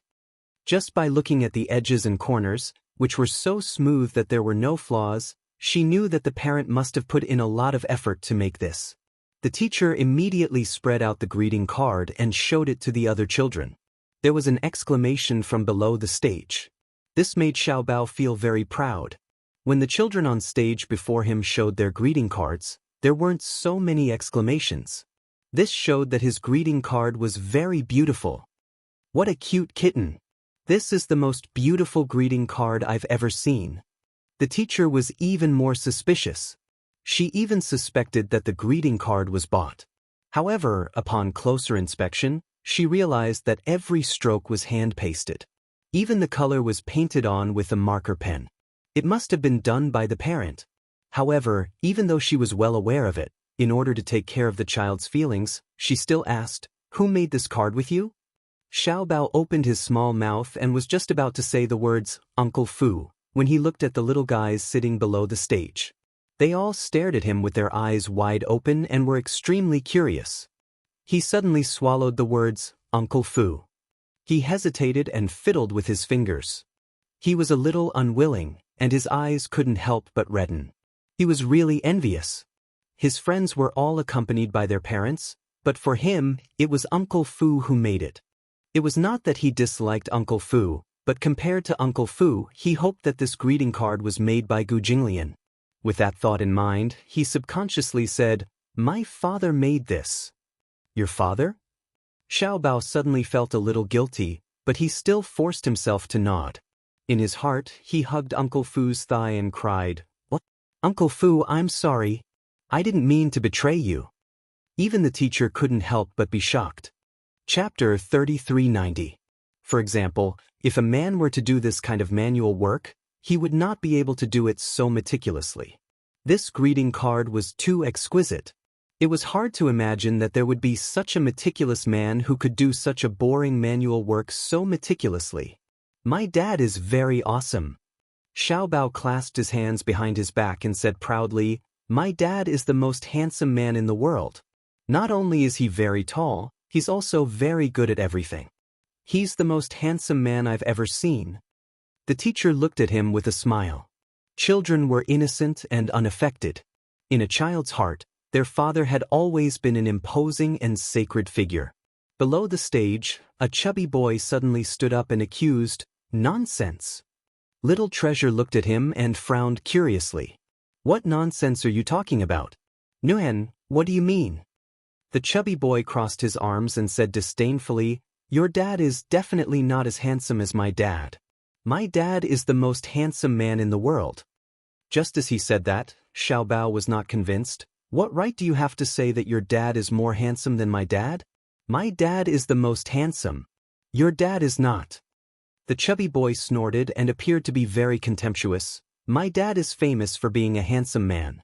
My mom said that when my dad was young, many girls chased after him. Hearing that, the teacher could not help but laugh. In an adult's view of the world, these words were nothing more than the most innocent and pure side of a child. However, Xiaobao took it seriously. You're so fat, your dad should be chubby too. When the chubby boy heard that, the baby fat on his face trembled and his chubby face flushed red. He said angrily, I'm not fat. You're fat. Big fatty, big fatty. The teacher hurriedly scolded, Xiaobao, don't quarrel. You're wrong to say, big fatty Nuhen. Although the chubby boy was so fat, it was because he was spoiled by his family. He did not have any taboos and had a big appetite, so it was inevitable that he would be white and fat. Xiaobao had just transferred to the school, so he had never seen the chubby boy's father before. However, at the parent-teacher conference, the other children and teachers in the class had all seen his father. He was indeed quite handsome. Therefore, the children below defended the chubby boy and said, Nuhen's father is indeed very handsome. But we've never seen Xiaobao's father before. That's right, Xiaobao can't be bragging, right? Nuhen's father is really handsome. I've seen it with my own eyes. I just don't know why Nuhen is so fat. Puchi, the audience whispered to each other. Xiaobao was indignant and said angrily, Anyway, my dad is the most handsome. I'm not bragging. The fat boy still wanted to say something, but the teacher immediately asked him to sit down. At the same time, Xiaobao returned to his seat, temporarily calming down the situation. However, Xiaobao, who had returned to his seat, glared at the chubby boy, neither of them willing to give in to the other. When it was time for the break, the chubby boy moved over and walked to his desk. In the past, he crossed his arms and said arrogantly, Xiaobao, you brag that your dad is more handsome than my dad. You have to apologize to me. Why should I apologize? My dad is handsome. I'm not lying or bragging. Chapter 3391. My dad is the most handsome in the world. My dad is the most handsome in the world. My dad is the most handsome in the universe. My dad is more handsome than your dad. A little girl sitting in front of Xiaobao could not take it anymore. She turned around and said helplessly, It's very simple. Xiaobao, the parent-teacher conference is in a few days. When the time comes, your parents will definitely come. Is Nuhan's dad more handsome or your dad more handsome? Won't we know once we compete? Parent-teacher conference. Xiaobao widened his eyes in shock. He remembered this. This was the first parent-teacher conference since he entered school, so he took it very seriously. However, he did not dare to tell Gu Jinglian and Chu Ho. He was afraid that they would refuse. If they did not come, he would be very sad. He did not know if his uncle would come or not. What if his mom got angry when his uncle came? The relationship between the two of them did not seem to be very good. If his mom came and his dad did not come, then Nuhan would definitely advocate that his dad is the most handsome again. Xiaobao felt a little troubled. For the first time in his life, he hoped that his uncle and mom's relationship could be like that of an ordinary family, loving and loving. That way, he could let them attend the parent-teacher conference together. Nuhan saw that Xiao Bao was silent and seemed to be hesitating. He said proudly, "What? I think you don't dare to compete, right? I already said that you were bragging. You just had to compete with me." "Who said that I don't dare to compete?" Xiao Bao imitated his posture and crossed his arms. He said angrily, "Let's compete then. Who's afraid of who? When the time comes, I'll let you see my most handsome dad in the world." "Then it's a deal," Nuhan said disdainfully. "A braggart is a big stupid pig." "I'm not a big stupid pig." Nuhan returned to her seat, and the storm came to a temporary end. The little girl sitting in front of Xiao Bao turned around and looked at the greeting card in his hand. She asked curiously, "Xiao Bao, was that greeting card really made by your dad?" Yeah." Xiao Bao scratched his head guiltily and nodded vaguely. The little girl showed an expression of admiration for the first time. "Your dad is amazing. I thought he bought this greeting card. My dad made this. Your dad is so gentle. He's willing to spend time making greeting cards with you. My dad doesn't have the patience." Baby Chu recalled how Gu Jinglian had looked like he wanted to eat him alive when he begged him to make a greeting card last night. He forced a smile and said, "My daddy is the best." After school, Chu He came to pick him up, only to see his gloomy expression. "What's wrong?" Xiao Bao shook his head, but he obviously had a heavy heart. Chu He hugged him in her arms and asked curiously, "What's wrong? What's on Xiao Bao's mind now? Aren't you going to tell me?" "Mom, the parent-teacher conference is coming soon. Will you come?" Chu Ho was stunned. She didn't know whether to laugh or cry. "Of course I will. I thought it was something serious. So it's about this? Don't worry. Mom will definitely attend Xiao Bao's parent-teacher conference." Xiao Bao's eyes lit up. "Really?" "Yeah." Xiao Bao jumped into her arms and said happily, "Mom is the best." He looked obedient on the surface, but he was secretly laughing. Sure enough, his mom was the easiest to handle. Chapter 3392. In the study, Gu Jinglian was holding a brush and writing calligraphy. Usually, when he was free, he did not have any other hobbies. He was used to writing calligraphy or painting. Just as he was concentrating, the door was suddenly pushed open. A rippling voice drifted in. "Uncle." Gu Jinglian's eyebrows twitched. Because he was shocked, the tip of the brush in his hand suddenly deviated and the stroke went far away. "Uncle, are you there? Can I come in?" Xiao Bao's voice was flattering and fawning. It was coquettish and had a hint of coquettishness. However, this coquettishness was beyond the limits of what an ordinary person could bear. Gu Jinglian looked up with an ashen face, only to see Xiao Bao leaning against the door. His body was leaning against the side of the door. His fair and tender face was blinking his eyes, as if he was throwing flirtatious glances at him. Was he trying to curry favor with him? But why was he trying to curry favor for no reason? "What's the matter?" "There's something I want to tell you." Gu Jinglian raised his guard and snorted coldly. "Come in." He removed the failed brush and ink, laid out a new layer of rice paper, dipped the brush in ink, and picked up the brush again. He had just written a line when he saw from the corner of his eye that Xiao Bao had received approval. Like a shy little girl, he used his sleeves to cover half of his face and moved shyly into the study. The corners of Gu Jinglian's eyes twitched violently.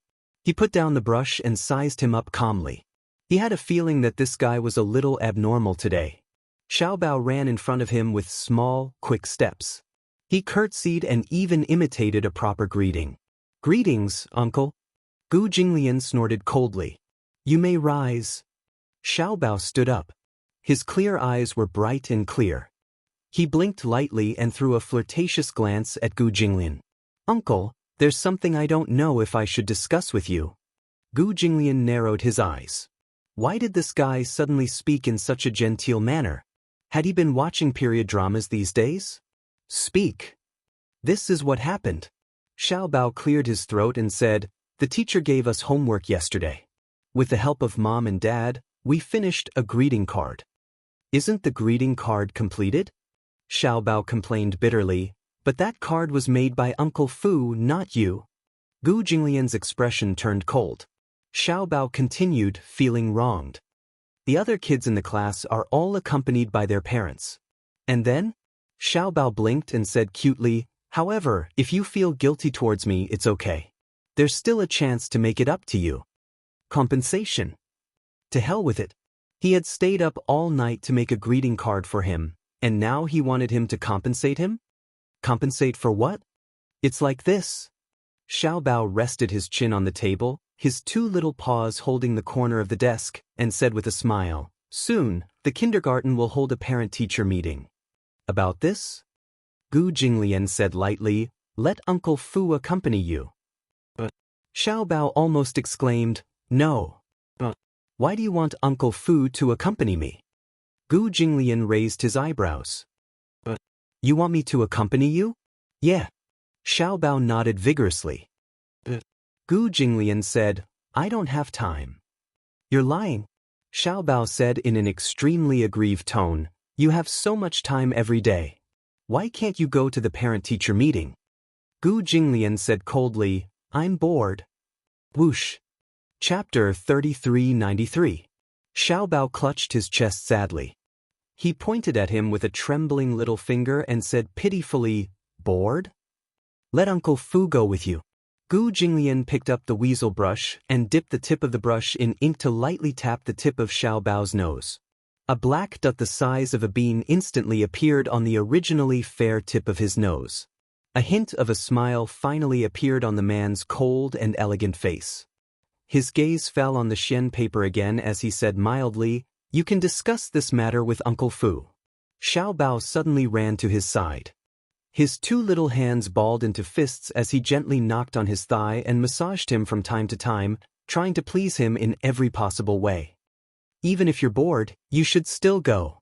As he said this, he ran to his side again. His two little hands worked strenuously to massage his shoulders as he said energetically, go. Go. He narrowed his eyes. I'm not free.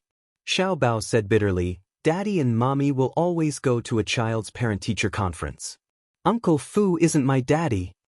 Gu Jinglian was stunned. His heart was actually touched by this resentful remark. He looked up and his gaze fell on Xiaobao. He saw him lying on his thigh, fiddling with his fingers aggrievedly. From time to time, he would look at him angrily, obviously sulking. Gu Jinglian suddenly snorted meaningfully. Haven't you always called me uncle? Xiaobao was speechless. How can uncle go to your parent-teacher conference?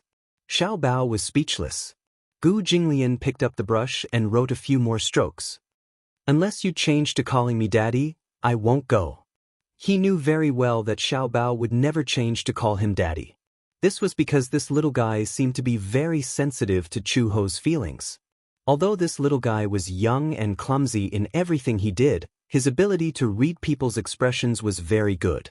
It seemed that because of Chu Ho, even though he knew that he was his father, he found it difficult to change the way he addressed him and call him daddy, daddy. Xiaobao straightened his head and called out. Gu Jinglian's hand trembled, and the ink under his hand became distorted. He looked up in disbelief and frowned with a complicated expression, only to see little Treasure lying in front of the table with an excited expression. If he had a tail, he would definitely be like an enthusiastic puppy, wagging his tail continuously. If I call you daddy, will you attend my parent-teacher conference? Xiaobao. The corners of Gu Jinglian's lips twitched violently. When did this rascal become so unprincipled? He thought his mouth was Smouth's mouth. He didn't expect him to change. How much did this guy want him to attend the parent-teacher conference? Gu Jinglian put down the weasel brush and lazily rested his chin on his hand. He said slowly, since you want me to go so badly, then I'll spare half a day. Half a day isn't enough. The parent-teacher conference takes a whole day. Gu Jinglian was speechless. So troublesome? Okay. Swear. This parent-teacher conference is very, very important to me. Xiaobao swayed his little butt and put his palms together to beg him, looking very sincere. It was as if this parent-teacher conference was really important to him. But because Just as he was about to say it, he suddenly thought of something. Xiao Bao suddenly pursed his little mouth awkwardly and said, "It's a secret." He couldn't tell him whose father was more handsome. Chapter 3394. If he didn't go, those kids would say that he was bragging. But he clearly wasn't bragging. If he went to the parent-teacher conference, those kids would be shocked. Gu Jinglian reluctantly agreed, "I'll make an exception this time. There won't be a next time." But Xiao Bao wagged his tail in joy and then said to him, "Then you and my mom will go together." Gu Jinglian narrowed his eyes when he heard this. "What? Both of you?" Xiao Bao saw his serious expression and suddenly felt uneasy. "Both of you and my mom will go together. If she goes, there's no need for me to go." Gu Jinglian said coldly, "Why? One person is enough to go to the parent-teacher conference." Xiao Bao puffed up his cheeks and glared at him angrily. He was obviously really sad. He stomped his feet in anger and said gloomily, "I hate uncles the most." After saying that, she wiped her tears and ran away. Even though she ran far away, her miserable cries still echoed in the long corridor. Gu Jinglian's eyelids suddenly twitched violently. The next day, Xiao Bao arrived at the kindergarten.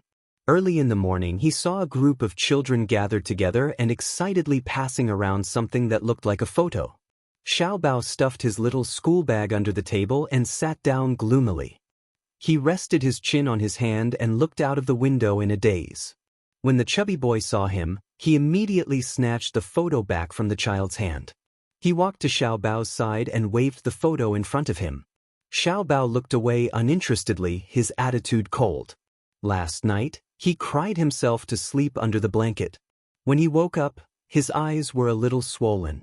When Chu Ho asked, he only said perfunctorily that he didn't sleep well. However, only God knew how sad he was when Gu Jinglian said that he wasn't going to attend the parent-teacher conference. The chubby boy said, "I'll show you how handsome my dad is." At the side, a group of children gathered around and chattered, "I think Nuhan's father is more handsome than many of the celebrities on TV. It's such a pity that you're not a star." Exactly. If you become a celebrity, you'll definitely earn a lot of money. The fat boy turned around and said disapprovingly, How much money could a celebrity earn? My father runs a company, and he earns a few million a month." But the group of little fellows exclaimed in surprise. They were all envious of him. Nuhan's father is handsome and owns a company. He's really amazing. Xiao Bao took the photo from the fat boy's hand and glanced at it. The man in the photo was very young. The background was at the entrance of a university. He was wearing a scholar's uniform. His face was indeed somewhat handsome. However, compared to Gu Jinglian, the difference was like heaven and earth. He threw the photo aside and snorted coldly. I was wondering how handsome your father was. Anyway, he's not as handsome as my father." Bragging. The chubby boy picked up the photo from the ground and said angrily, "Xiao Bao, you only know how to brag. His father is definitely not as handsome as your father." Exactly. Nuhan's father is so powerful. Moreover, his name is so nice. Nuhan sounds much better than Xiao Bao Chu. Chapter 3395. When Xiao Bao heard this, he suddenly stood up agitatedly. "Who said that my name is unpleasant? Xiao Bao was named by my mom. I like the name Xiao Bao." The little girl sitting in front turned around. She was a little unhappy with the chubby boy's arrogant behavior. She sided with Xiao Bao and said, "Xiao Bao, didn't the teacher say that you changed your name?" "Gu Qingze, I think it sounds much better than Nuhan." The group of children clamored. "Then why were you called Xiao Bao Chu before? It's so unpleasant and feels so old-fashioned." "Because Mom said that I was her precious baby, so I named myself Xiao Bao." "Then why did you change your surname to Chu and change it to Gu now?" "Chu is my mom's surname." "But then why did you take your mom's surname? Could it be?" A child laughed and said, "Your mom remarried with you, right? Is this dad of yours your biological dad? It's not like what you're saying." Xiao Bao said angrily, "My dad dotes on my mom. That's why he let me take my mom's surname from the beginning." So that's how it is. This reason seemed to be convincing. A child asked, Xiao Bao, do you have a picture of your dad? Xiao Bao said guiltily, no. The chubby boy said mockingly, he wouldn't dare to take it out. That's not it. Xiao Bao, when it's the parent-teacher conference, your dad will definitely come. When that time comes, won't you see Xiao Bao's dad? Don't make a fuss. The little girl in front tried her best to defend Xiao Bao. Xiao Bao looked at her gratefully and said with a smile, thank you, Sheng'uth. Sheng-er smiled sweetly and held her hand. It's okay, we're friends. I believe everything Xiao Bao says. Xiao Bao suddenly felt a little uneasy. If his uncle really didn't come to the parent-teacher conference, Xianxia would definitely be disappointed in him. The bell rang, and the teacher walked into the classroom. The children returned to their seats, but Xiao Bao was lost in thought. After returning home from school, Little Treasure returned to his room and sat in front of his desk with a frown on his face. Chu Ho walked over and checked the homework assigned by the teacher for him. Seeing his disappointed face, he could not help but feel strange. What happened? She felt strange. You don't seem happy these 2 days. Xiao Bao looked at her, but looked like he wanted to say something but hesitated. Chu Ho asked him again and again before he finally told him the truth. In class, the chubby boy had always been at odds with him, always going against him. However, there was indeed some conflict between the two children. Sitting in front of Xiao Bao was Xianxia. She was the prettiest and freshest girl in the class. Many boys in the class liked to get close to her. The chubby boy was no exception. Originally, Xianxia was the chubby boy's deskmate. However, boys of this age would mostly use tricks to attract girls' attention. They would bump into her from time to time in class, and sometimes they would secretly pull her hair. Xianxia was tired of him and wanted to change seats. Xianxia raised her hand and said that she did not want to be Nuhan's deskmate. Thus, the teacher moved her to sit in front of Xiao Bao. Xiao Bao was a gentlemanly child. He was very polite and was very popular with the girls in the class. Chapter 3396. Xiao Bao was also trying to vent his anger in this competition. At the same time, he also had a small wish in his heart. He hoped that Chu Ho and Gu Jinglian could attend the parent-teacher conference together like ordinary loving parents. However, he also vaguely understood that this request seemed to be a little too much. When Chu Ho heard this, she felt a little guilty. The grudge between her and Gu Jinglian was an adult matter that affected the child. She didn't expect that the impact would be so deep. Furthermore, he did not expect Xiao Bao to have such a wish all this while. She asked, "Is uncle willing to go?" Xiao Bao said bitterly, "He seems a little unwilling." Chu Ho was stunned but didn't say anything. If Gu Jinglian was willing to go to the parent-teacher conference, even if she was unwilling, she would play the role of Mrs. Gu for Xiao Bao's sake. However, if Gu Jinglian wasn't willing, she couldn't force him to do anything. At night, Gu Jinglian was sitting in the study reading a book. Uncle Fu walked in and helped him put away the ink, paper, and inkstone. "Is that guy asleep?" Fu Bo nodded. She cried for a while and fell asleep with Red Lotus. Cried? Gu Jinglian looked up with a puzzled expression. "What's the matter now?" "It's about the parent-teacher conference." Gu Jinglian was a little puzzled. "It's just a parent-teacher conference. Why does he care so much?" Uncle Fu cleared his throat and coughed. According to the little guy, he made a bet with a boy in class. "The bet?" "Yes. Xiao Bao said that the boy wanted to compete with him to see whose father is more handsome." Gu Jinglian was speechless. So this was the reason? He was speechless. "Old master, why don't you spare a day to accompany the little guy to the parent-teacher conference?" Gu Jinglian said in a low voice, "You know that I can't show my face easily." Uncle Fu was put in a difficult position. Indeed. With old master status, it was indeed not easy for him to appear in public. When he went out, he was accompanied by a group of bodyguards. It was not for the sake of appearances, but because with his identity, if he appeared in public, it would be easy for other forces to assassinate him. The Gu family had a reputation and prestige in the capital. Although they had cleaned up some of their businesses over the years, they were still the most prosperous family in the underworld. A tall tree attracts the wind, and it's lonely at the top. Every trip was accompanied by the danger of being assassinated. Therefore, when Gu Jinglian went out, he was always accompanied by more than 10 bodyguards. If such a large group appeared on campus, it would inevitably be inappropriate. But the little guy cried for a long time, as if he was very sad. Even I felt sad when I saw that. Uncle Fu nagged, "It's only a day. When the time comes, I will send people to ambush in the dark to protect Old Master. Moreover, if Red Lotus is by your side, you can pretend to be husband and wife with her. If you meet with an accident, she can protect you with her skills. I'm not worried about myself." Gu Jinglian put down his book and said coldly, "I'm afraid that the child will be hurt. Don't worry about that. I will send people to clear the area in advance. I will send people to patrol a few miles around the school." "Okay," Gu Jinglian said lightly, "then you can arrange it for me." Uncle Fu was overjoyed when he heard this. "Old Master, do you agree? What else?"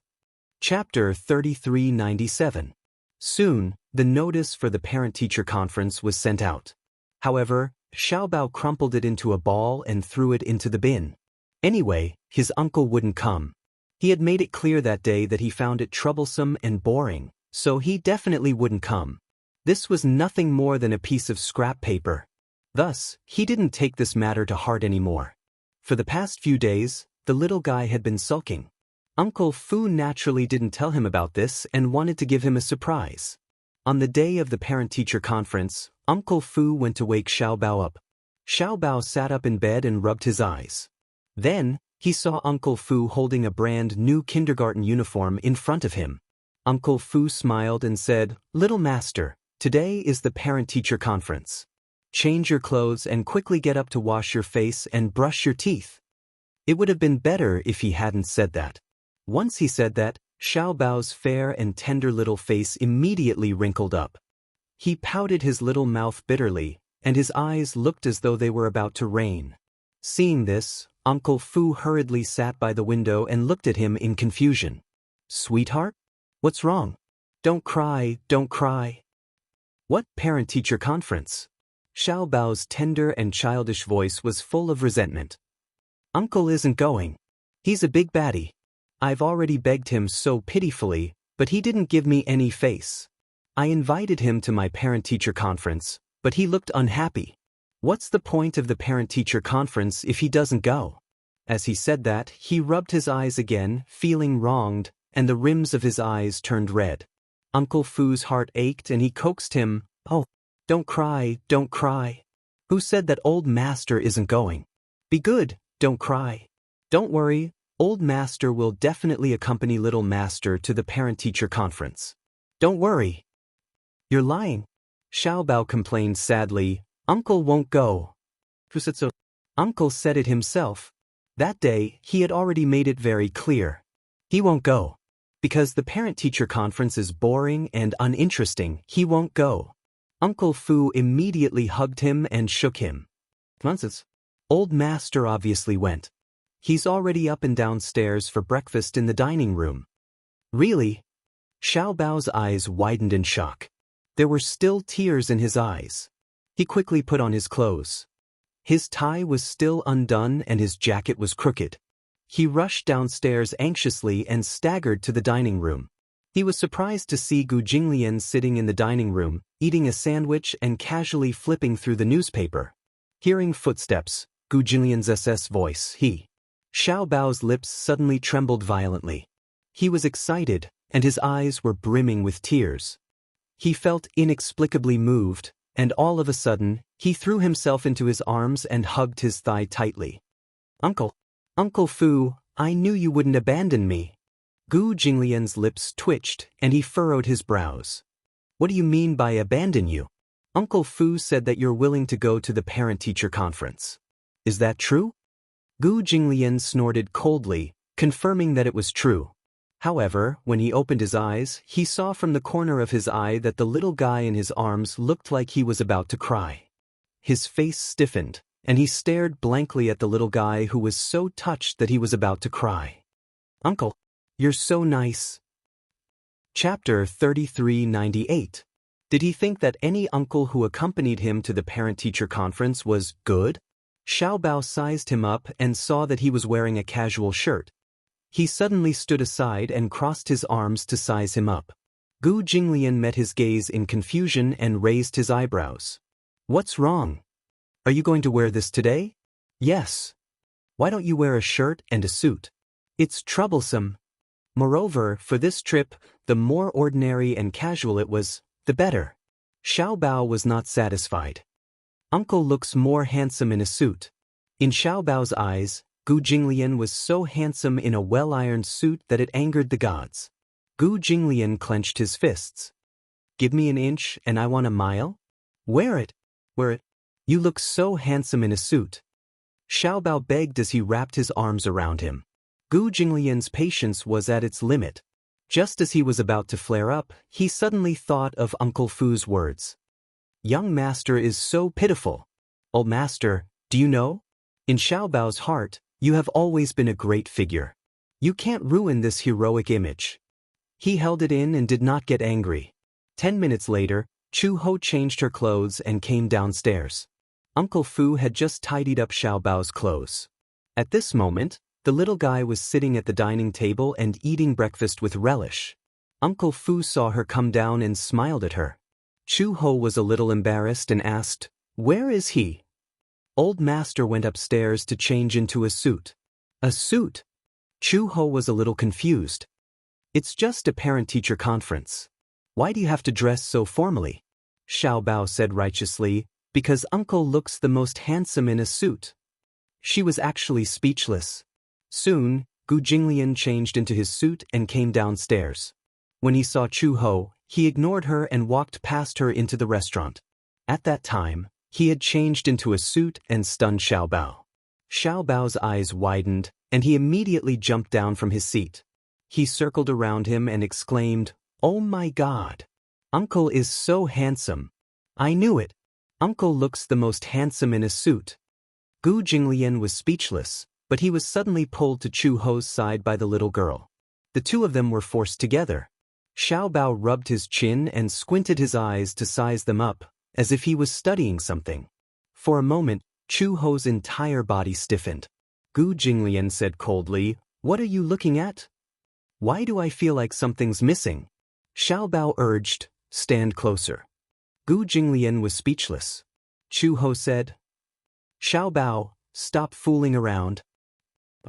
Other people's parents are very loving. Why are you standing together as if you're enemies?" Xiao Bao walked forward and pushed Gu Jinglian to Chu Ho's side. The tall man stood beside her, and in an instant, she felt as if the whole world had become narrow. Gu Jinglian's face was ashen. Why was it so troublesome to attend a parent-teacher conference? Did they still have to put on an act? Xiao Bao said again, "Uncle Wu, smile." The little boy shook his head and said sternly, "You have to change the way you address me.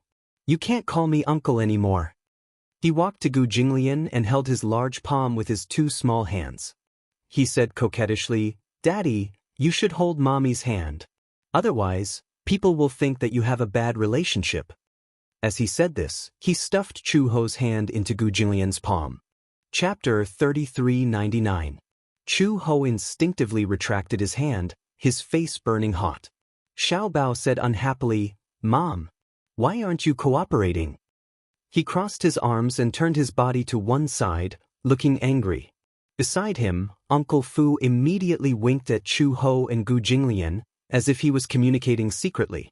"Just let him be." Uncle Fu mouthed a reminder. While Chu Ho was hesitating, Gu Jinglian's lips suddenly curved into a cold smile. He raised his hand and held Chu Ho's hand, but he only held it lightly and didn't hold it too tightly. From the looks of it, it was already barely enough. "Is this okay?" Gu Jinglian was already making the biggest concession. Xiao Bao turned his head and looked at him seriously for a while. Suddenly, he expressed his opinion. "Good. Are you smiling or gritting your teeth? I feel that your face is a little fierce and not gentle at all." Gu Jinglian was on the verge of exploding. He wasn't a gentle person to begin with. Xiao Bao pestered him and said, "Why don't you try smiling?" Chu Ho immediately squatted down and pulled Xiao Bao in front of him. He patiently guided him. "Xiao Bao, don't worry, Uncle, Mom, and Dad will definitely perform well. At the parent-teacher conference, even if you don't remind us, we will definitely be very loving. But we're not at school yet, so don't force us, okay? Xiao Bao then nodded resentfully and said, okay. He was already very satisfied that Gu Jinglian was willing to go to his parent-teacher conference with his mother. After breakfast, Uncle Fu sent Gu Jinglian, Chu Ho, and his mother to the car. For today's trip, he had put in a lot of effort in advance. Before this, he had already sent 2 groups of people to Xiao Bao's school. Along the way, there were also people secretly protecting him at all times. There would definitely be no accidents. With Uncle Fu in charge, Gu Jinglian could rest assured. Therefore, he didn't ask any more questions. The car sped away, leaving behind a trail of dust. Along the way, the car was silent. Gu Jinglian sat in the back seat with his arms crossed over his chest and his long legs crossed elegantly. Baby Chu, on the other hand, was sitting next to Chu He. He was obviously very happy, so much so that along the way, his legs were kicking up and down. He was obviously in a good mood. He was humming a nursery rhyme that he learned from music lessons. His head was swaying back and forth, and he was in high spirits. Chu Ho saw that he was very happy, and his heart relaxed a little. She looked up, but her gaze inadvertently met with the man sitting opposite her. Gu Jinglian's posture was relaxed. He leaned lazily against the back of the seat, but his cold gaze fell on her. She couldn't help but shudder. She turned her eyes slightly. Somehow, she felt that his gaze on her was like a sharp thorn in her back. It was already late when they arrived at the entrance of the kindergarten. There were all kinds of expensive cars parked at the entrance. All the students who enrolled in this kindergarten came from extraordinary families. They were either rich or respectable. The car stopped steadily at the entrance of the school. Gu Jinglian carried Xiao Bao and got out of the car. Chu Ho carried Xiao Bao's school bag and also got out of the car. She had just closed the car door when she suddenly felt that her hands were empty. She turned around in surprise and saw that Gu Jinglian had taken his school bag.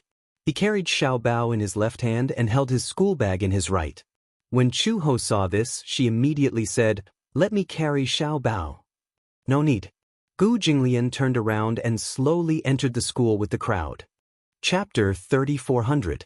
As he passed by, the other students looked at him in surprise as he walked toward the school gate. It was not because of his stunning good looks, but because of the aura he exuded. It was inviolable, sharp, and had an inviolable elegance. Oh my God! Is this man a parent too? He's so handsome. He was born with a celebrity face. No way? He's so young. I can't tell that he's already a father. Also, did you notice that he looks like a celebrity? I remember now. Is that celebrity called Gu Xingxia? Now that you mention it, I noticed it too. They do look alike. But their auras are different. Comparisons are odious. They're both children in the middle class, but look at mine. His belly is so big. A group of people looked at Gu Jinglian's back and whispered among themselves. Chu Ho was stunned for a moment, then followed him nervously. At the school gate, the crowd was surging. Gu Jinglian carried Xiao Bao until they entered the school gate. Then he put Xiao Bao down. At this moment, the parents in the corridor were in a hurry as they followed their children to their respective classes. Xiao Bao was in the first classroom on the 3rd floor. The classes were assigned according to the names of the flowers. He was in the sunflower class, which meant that he was the son of light and the son of heaven. Along the way, it was inevitable that they would be delayed because of the crowd. When Gu Jinglian and Chu Ho followed Xiao Bao to the classroom door, Xiao Bao passed by the window and saw that most of the parents were already seated. He seemed to be a little late. Gu Jinglian saw him standing at the side of the classroom and hesitating to enter. He frowned and asked, "What's the matter?" "We seem to be late." Xiao Bao said awkwardly. "You're going to be late. Why aren't you going in?" Chu Ho urged angrily. This guy was so stupid sometimes that it made people angry. Xiao Bao nodded and ran into the classroom. Standing at the door, he pinched the corner of his shirt and said shyly, "Teacher, good morning." As soon as he finished speaking, he was stunned by the scene before him. In the huge classroom, there was a group of people. Other than him, all the parents of the children had already arrived and were seated. There were 7 rows of tables and chairs in the classroom, and each table had 2 seats. The children sat on the seats while their parents sat beside them, forming a small triangle. However, the funny thing was that because it was a middle shift, the seats were very short. This was just right for children, but for many parents, it was too narrow and short, not to mention Gu Jinglian's imposing height. The fat boy saw him at a glance and suddenly stood up. He said proudly, "Xiao Bao, you're here. Where are your parents?" He was so arrogant that he seemed to be waiting to see him make a fool of himself. Xiao Bao looked beside him and saw a man dressed in a suit. He was dressed very formally, and even his hair was carefully combed. He sat beside the fat boy. He looked young and handsome, and compared to the other parents, he was indeed the one who stood out. When Nurhan's father walked into the classroom just now, he had caused quite a commotion. It was no doubt because among all the children's parents, the fat boy's father was indeed the most handsome. Chapter 3401. Many of the children were very excited. They surrounded Nua Han's father and looked at him with admiration. Some even said, "Xiao Bao isn't here yet. He must be too embarrassed to come. His father can't be compared to Nua Han's father." That's right. Look at him, he came alone. He was still talking about how handsome his father was. He must be bragging. Nua Han's father is the most handsome. I'm so envious of Nua Han. If only I had such a handsome father. And Nua Han's father is so powerful. I saw his father drive a luxurious car here today. Also, Nua Han's family is very rich. His father's company makes millions every month. Nua Han's face was even more pleased with himself. He crossed his arms and looked at Xiao Bao arrogantly. How was it? He couldn't be compared to him. Now, all the children in the class thought that his father was the most handsome. Let's see what this stupid Xiao Bao can do. The chubby boy provoked him with contemptuous eyes from time to time. Xiao Bao was so angry that his face turned red. The teacher looked at him and asked curiously, "Xiao Bao, where are your parents?" Before Xiao Bao could speak, Gu Jinglian held Chu Ho's hand and walked past the classroom window. His tall and slender figure attracted the attention of all the parents and children in the class immediately. Some of the children stared at him with their eyes wide open. Many of the parents were also shocked. This man was really too tall. Just by looking at him, he was about 1.9 meters tall. They didn't know if it was because of his height, but his aura was intimidating. His every move had the aura of a magnificent army, looking down on all living things. Gu Jinglian and Chu Ho walked to the door and stood behind Xiao Bao. Chu Ho smiled and said, "Hello, teacher." The teacher was stunned. "You are..." Without waiting for Chu Ho and Gu Jinglian to introduce them, Xiao Bao immediately said, "Teacher Shui, this is my father and mother." Gu Jinglian responded with a cold smile, appearing polite but indifferent. "Sorry I'm late." Teacher Shui was shocked speechless. When the fat boy saw Gu Jinglian, his mouth opened so wide that he could swallow several eggs. His eyes widened as he stared at Gu Jinglian in disbelief. Were they Xiao Bao's parents? Why? Impossible. At this moment, the chubby boy was completely stunned by Gu Jinglian's astonishingly handsome appearance. Xiao Bao's appearance belonged to the cute type. Therefore, the chubby boy had imagined what Xiao Bao's parents looked like, but he never would have thought that Xiao Bao's father would be so handsome. Gu Jinglian's facial features were more feminine. His facial features were cold and elegant, but they carried a kind of invasive beauty. However, his facial features were very handsome and upright. He had sword-like eyebrows, phoenix eyes, a high nose bridge, and thin lips. This was a beauty that could destroy the world. It had nothing to do with gender. Even if it was a man, in front of such an arrogant man, they would feel ashamed of their inferiority. This kind of man was not usually seen in real life. He could only be seen on television. However, even Gu Xingxia, who was once known as the beauty of the century, would pale in comparison to him. If the two of them stood together, it would be difficult to tell who was better. Chapter 3402. Gu Xingxia was a rare beauty in the entertainment industry. It was a pity that he had passed away at such a young age. However, this man's eyes and eyebrows bore some resemblance to Gu Xingxia's. The most outrageous thing was that this man was shockingly young. Just by looking at his face, one could tell that he wasn't even 28 years old. And the woman standing next to Gu Jinglian was Xiao Bao's mother. Perhaps with Gu Jinglian in front of her, the second look at her was not as stunning as before, but she was definitely a woman with delicate features. Her eyebrows had a heroic spirit that ordinary women didn't have. Her facial features were beautiful but serious. Although she tried her best to appear gentle, as someone from the Interpol, she had a dignified aura that couldn't be ignored. Teacher? Xiao Bao saw that Teacher Shui was still in a daze and tried to call out to her a few times. Teacher Shui came back to her senses and immediately said, "You must be Xiao Bao's parents? Please return to your seat. The parent-teacher conference is about to start." Gu Jinglian held Xiao Bao's hand and returned to their seats with Chu Ho under everyone's shocked gazes. After Xiao Bao sat down, Gu Jinglian and Chu Ho ran into some difficulties. Although the chairs that the parents were sitting on were especially high, Gu Jinglian's tall and slender body was still stretched out when he sat down. Chu Ho had no choice but to stand up awkwardly and move the table slightly. Only then did the two tall people have a small space to sit. A few of the parents couldn't help but mumble in surprise, "They're so tall, I feel that it's quite uncomfortable for them to sit in such a small space. The couple is so tall and so good-looking. When the child grows up, he'll definitely be very tall too." Xianxia turned around and looked at Xiao Bao. She praised sincerely, "Xiao Bao, your father is really handsome. Much more handsome than Nua Han's father." Xiao Bao smirked proudly, but was immediately embarrassed by the compliment. Blushing, she said, "Of course my dad is handsome." Children did not understand hypocrisy and modesty. Even if they were embarrassed to be praised, they would still happily accept it. Gu Jinglian frowned. There were many ways for young masters to compete with each other.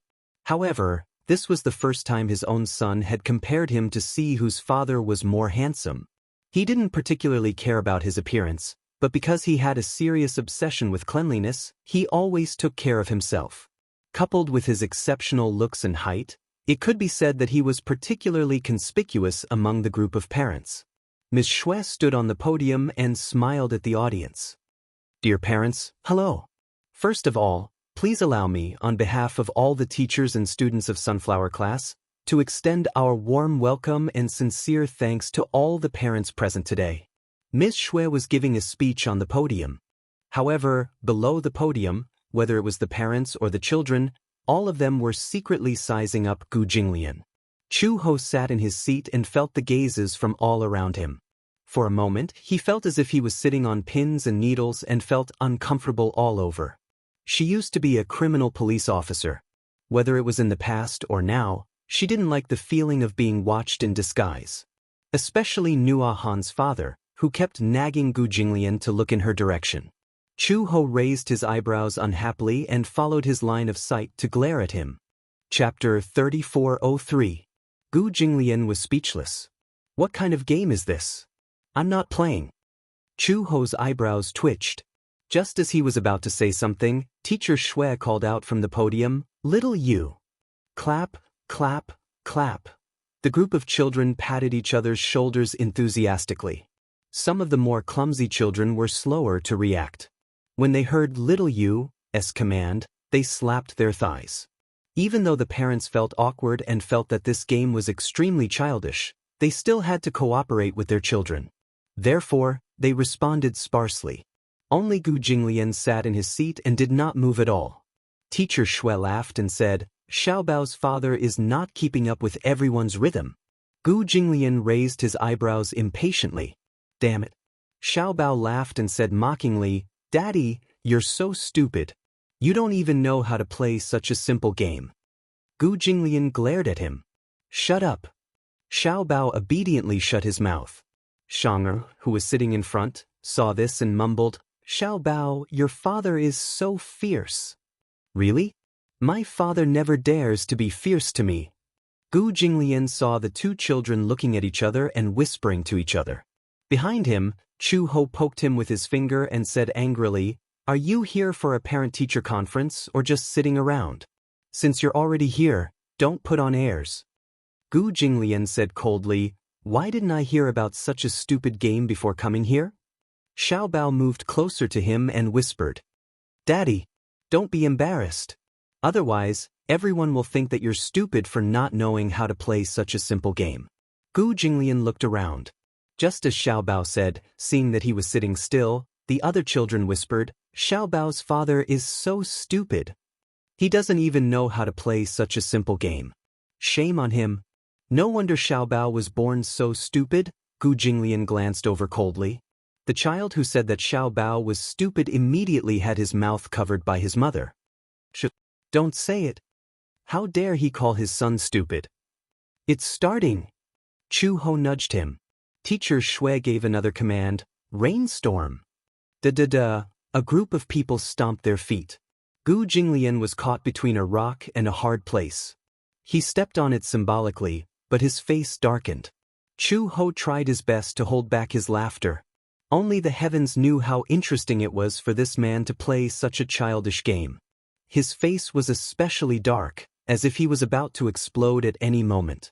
It seemed that only during Xiao Bao's parent-teacher conference would there be such an opportunity for this demon king to play such a childish game with a bunch of little kids. Moderate rain. Pa pa pa, xiaoyu. Pa pa pa, rainstorm. Da da da. The earth quaked and the mountains shook. During the break, Gu Jinglian leaned against the wall in the corridor with an ashen face. His almond-shaped eyes were gloomy. Xiao Bao stood pitifully beside him and said innocently, All right. Daddy, don't be angry. Next time, I won't let you play such a boring game. There won't be a next time. The chubby boy pulled Li Xianlai to the corridor and saw Xiao Bao hugging Gu Jinglian's long legs. The chubby boy pointed at Xiao Bao and said, Daddy, that's him. His name is Gu Qingzi. He's been bullying me. Chapter 3404. The chubby boy nodded and waited for his father to stand up for him. Li Xianlai walked up to Gu Jinglian and greeted him with a smile. You're Gu Qingzi's father, aren't you? Gu Jinglian looked up and glanced at him. His icy gaze swept over him before he smirked coldly. What's the matter? It's nothing special. I just wanted to meet my rumored competitor. Li Xianlai said casually, Children don't know any better and are actually competing over such childish things. Do you know what the two of them are doing compared to us? I've always heard from my son that your Xiao Bao said that you're the most handsome father in the world. It made me a little curious too. However, now that I've seen you in person, you really live up to your reputation. Gu Jinglian's reaction was very cold. He was a man of few words, so he didn't respond to Li Xianlai's greetings and only smiled coldly. It was obvious that he didn't care. As a result, Li Xianlai was extremely embarrassed and couldn't find a way out. His expression suddenly became a little unhappy. Usually, in the company, it was only his subordinates who complimented him. He didn't care about other people's expressions. Li Xianlai purposely picked on Gu Jinglian not only for his son's reputation, but also for his own reputation. He said, I don't think I've heard you mention before. What do you do for a living? Gu Jinglian said coldly, That's not for you to ask about. Li Xianlai suddenly felt suffocated again. Gu Jinglian's tone was neither cold nor warm. Although his words were concise and comprehensive, the arrogance in his words couldn't be concealed at all. It made Li Xianlai extremely embarrassed. He snorted coldly and said, I didn't expect you to be so arrogant. It seems like you've been in power for a long time, so you speak with such an arrogant tone.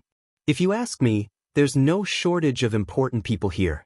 Most of the people who can send their children to this kindergarten are worth tens of millions or more. Even if you really have some background, you don't have to be so arrogant, right? These words were a classic example of hitting the nail on the head. Gu Jinglian was already fuming because of the boring conversation just now. He said coldly, Do I need to ask for your opinion on my attitude and emphasis? When Xiao Bao saw this, he couldn't help but worry that Gu Jinglian would make things difficult for Li. He immediately said, Dad, don't be angry. Don't stoop to his level. Let's go into the classroom. With that, he held Gu Jinglian's hand and walked into the classroom. Li Xianlai was so angry that he stomped his feet. Gu Jinglian's arrogant attitude had completely angered him. If it wasn't for the school, he would have flared up. Mother f asterisk Kerr, what the hell is this? What are you so arrogant for? Li Xianlai planned to give this guy a good taste of his medicine. That, and parents, too. Calm. A. 3 people for legs. The rules of the 3-person, 4-person leg-tied race were relatively simple. The parents and children were in one group, and each group had one leg tied together with a cloth bag. The bag was tied above the ankle joint and the calf near the knee. Then, they stood up and started running at the same time. In the end, the first one to reach the finish line was the winner. Chapter 3405. When Chu Ho was working at the Public Security Bureau, he had come across this game at an event held by the Bureau. However, Gu Jinglian had never heard of it. They were in the second group for the preliminary round. The 3 of them stood in a row, with Chu Ho on the left and him on the right. Xiao Bao was naturally in the middle. However, Gu Jinglian and Chu Ho were really too tall. Xiao Bao couldn't even hug their waists when he stood in the middle. Xiao Bao didn't have much confidence. He felt that this game was really too difficult. However, there was a prize for first place. A super big doll.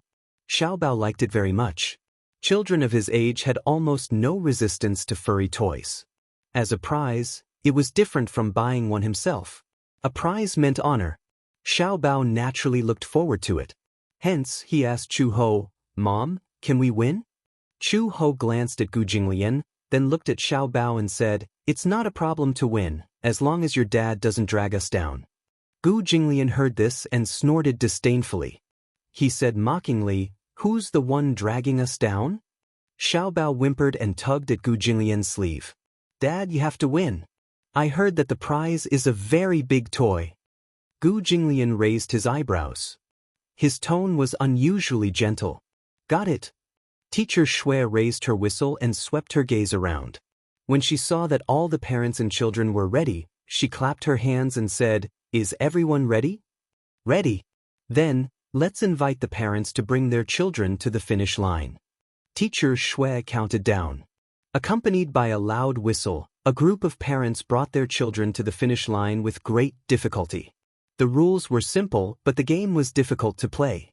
Not only did it test the tacit understanding between parents and children, but due to the difference in height, if the steps of the parents were too big, the children would inevitably not be able to keep up. They might even fall. The fat boy was in the same group. As soon as he whistled, the 3 of them rushed to the finish line in a flurry. The father and son were eager to win. When they were close to the finish line, their steps were hurried and they dragged the little fellow down with them. They were in quite a sorry state. In the beginning, Gu Jinglian could not coordinate with Chu Ho. The 2 of them carried Xiao Bao and stumbled. The main reason was that Gu Jinglian was too tall, which became his biggest disadvantage. He had always been arrogant, so it was impossible for him to cooperate with Chu Ho. Chu Ho tried to cooperate with him. In the end, he barely managed to reach the finish line in second place in the group and entered the finals. Xiao Bao cheered, feeling that he was one step closer to victory. However, Chu Ho despised it to death. "You're so clumsy." Gu Jinglian was originally at a disadvantage. His desire to live had been aroused, so he was a little unhappy. When he heard her say that, his expression became a little dangerous. "Who are you calling clumsy?" I said, "Mom is talking about me." Xiao Bao stood between them and said with a head full of cold sweat, "Mom must be saying that I'm clumsy." Gu Jinglian was speechless. Chu Ho was speechless. Xiao Bao complained, "Sigh, it's all my fault. I'm so clumsy that I dragged you guys down to get first place." "Don't stumble in the finals," Chu Ho said, "otherwise, Xiao Bao's first place will be gone." Gu Jinglian said, "Don't worry." Chapter 3406. When they were preparing for the finals, Gu Jinglian tied up his legs. Suddenly he thought of something and hugged Xiao Bao's shoulder. With his lift, Xiao Bao was lifted up a little and was almost lifted into the air. When Chu Ho saw this, he immediately understood his intention and hugged Xiao Bao's other shoulder. The 2 of them were carrying Xiao Bao in their arms. This way, they only had to worry about the coordination of their feet. Gu Jinglian said, "I'll use my right leg first, you use your left leg first." Chu Ho nodded and said, "Okay." As soon as the whistle blew, Gu Jinglian narrowed his eyes and took a step forward. Chu Ho also moved. This time, the two of them cooperated exceptionally well. They took turns to kick and were terrifyingly coordinated. The group of people watched as the two of them instantly left the team behind them more than 10 meters behind and strode towards the finish line. In the end, the two of them felt that walking was too slow and actually started running. They approached the finish line like a whirlwind. Oh my God! Look at them, they're actually carrying the child. They're so strong. Some parents wanted to imitate them, but the men were fine. However, most of the mothers could not lift their children. Instead, they were flustered and embarrassed. While many parents were still struggling at the starting point, Gu Jinglian and Chu Ho had already carried Xiao Bao across the finish line. Teacher Shui blew the whistle in shock and announced the winner. First place, Gu Qingze. The chubby boy was so angry that he could only stare. He said angrily, "It's all Daddy's fault. He let Xiao Bao steal the limelight. I can't accept this." Li Xianlai was also not in a good mood. After being ridiculed by his son, he was even angrier. In the end, the other parents' teams also reached the finish line one after another. The second and third places were also decided. Xianxia was very happy to be in third place. On the podium, Gu Qingze stood on the highest step with his hands behind his back. He looked proud. Xianxia said enviously, "Xiao Bao, your parents are so awesome." Of course, Xiao Bao patted his chest proudly and said, "My mom used to be a police officer. She can subdue a strong man to the ground with one hand." So powerful? Xianxia was dumbstruck. Teacher Shui came over to give out the prizes. The second and third place prizes were stationery. There were crayons and cartoon sharpeners. The first place prize was a meter-long doll. Xiao Bao was so happy that he hugged her tightly and grinned from ear to ear. Standing below the stage, Gu Jinglian looked at the little guy on the stage. The ice on his face finally broke and a slight smile appeared on his lips. Chu Ho inadvertently caught a glimpse of the smile on his lips. He was startled for a moment before curling his lips into a smile as well. When the parent-teacher conference ended, Xiao Bao was still reluctant to leave. Today was probably the happiest day of his life. There was Daddy, Mommy, and him. In the end, the three of them competed in a competition and even won a prize. Everything that he had never dared to imagine had actually happened. It was so happy that it felt surreal. When they left the kindergarten and walked to the parking lot, Xiao Bao was hugging the heavy doll. Chu Ho offered to help him carry it, but he was reluctant to let go. "Mommy, I'll carry it." Xiao Bao hugged the doll like it was a treasure, his face beaming. "This is Xiao Bao's prize. No one can snatch it from me." Chapter 3407. Before he could finish speaking, a shadow flashed past him. Little chubby boy appeared out of nowhere and slammed him onto the ground. Xiao Bao was caught off guard and was knocked to the ground. Immediately after, his arms were empty. The toy had been snatched away by Nua Han. Gu Jinglian turned around and saw Xiao Bao on the ground. Chu Ho immediately went forward and picked up Xiao Bao. Xiao Bao was in pain from the fall, but he held it in and did not cry. When he looked over, he saw that little chubby boy had already snatched his toy away and was holding it in his arms. Li Xianlai and Nua Han's mother were standing at the side, looking at them with gratification, as if tacitly allowing their child to do so. Gu Jinglian's face darkened. Chu Ho was furious. He shielded Xiao Bao in his arms and said coldly, "What do you mean by this? Are you condoning your child to snatch someone else's toy?" Nua Han's mother said disapprovingly, "What do you mean by snatching? The child is not sensible. It's not as serious as you make it out to be. Isn't this snatching? Taking something without permission is called stealing in the dark and snatching in the open." Nua Han's mother heard this and was quite angry. She said angrily to Nua Han, "Nua Han, return the toy to him. What kind of toy do you want? Mommy will go to the counter and buy it for you. Why do you want someone else's toy?" Nua Han pouted and said, "I don't want it. I want this. I like it." Xiao Bao complained angrily, "If you like it, why don't you win it back with your own ability? Mommy and I won this toy. Return it to me." "I'm not returning it." Nua Han also replied angrily. Who asked Xiao Bao to steal all the limelight at the parent-teacher conference today? Little Fatty was so angry that he couldn't vent his anger. Nua Han's mother saw this and immediately said to Chu Ho, "It's just a toy. How much is it? I'll buy it." Then she took out a Chanel wallet from her bag and fiddled with it as if she was fishing for money. Buy it with money?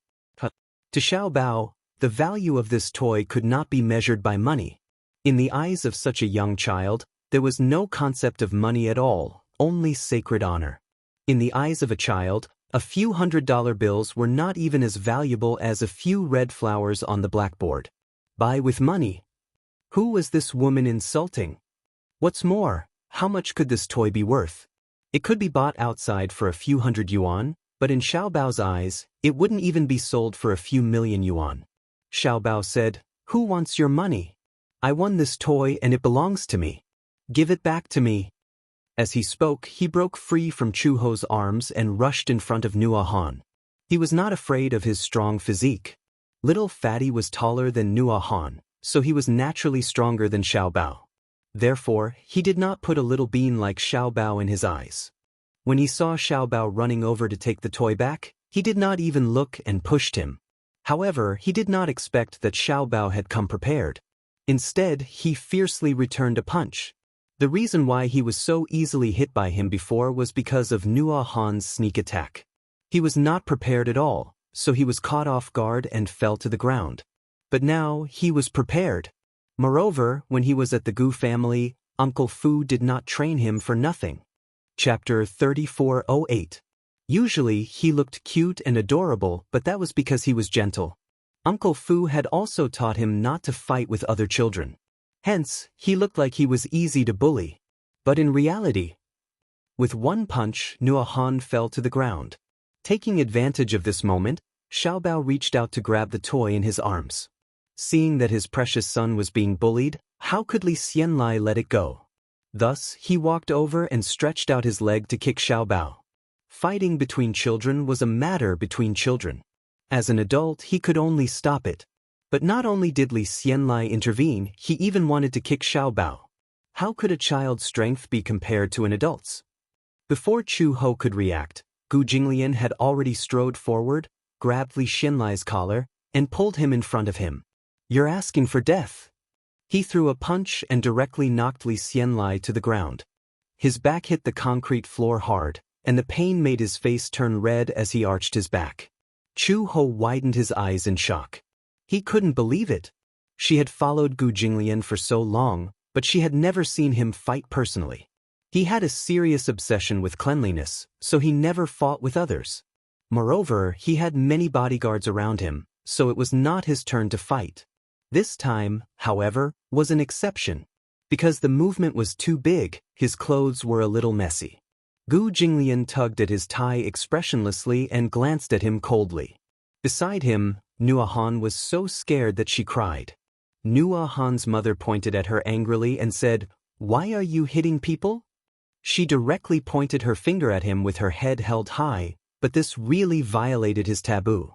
He hated it when people pointed at him with their fingers. Gu Jinglian said coldly, "I don't hit women." Chu Ho smiled coldly and walked forward. She grabbed Nua Han's mother's outstretched finger and twisted it gently. With a crack, the finger was broken. Nua Han's mother knelt on the ground weakly. Her face was contorted in pain, and she cried herself hoarse, as if she wanted to use her cries to attract others. When the fat boy saw this, he cried even louder. However, even though the mother and son were crying so hard, no one approached them. The huge parking lot seemed to be isolated from the rest of the world. Little did they know that Gu Jinglian's men had already sealed off the parking lot. All the parents were blocked outside and could not enter. Moreover, they did not know what was going on. Gu Jinglian walked in front of Li Xianlai expressionlessly. He lifted his long legs in disgust and lifted Li Xianlai's chin with the tip of his leather shoes.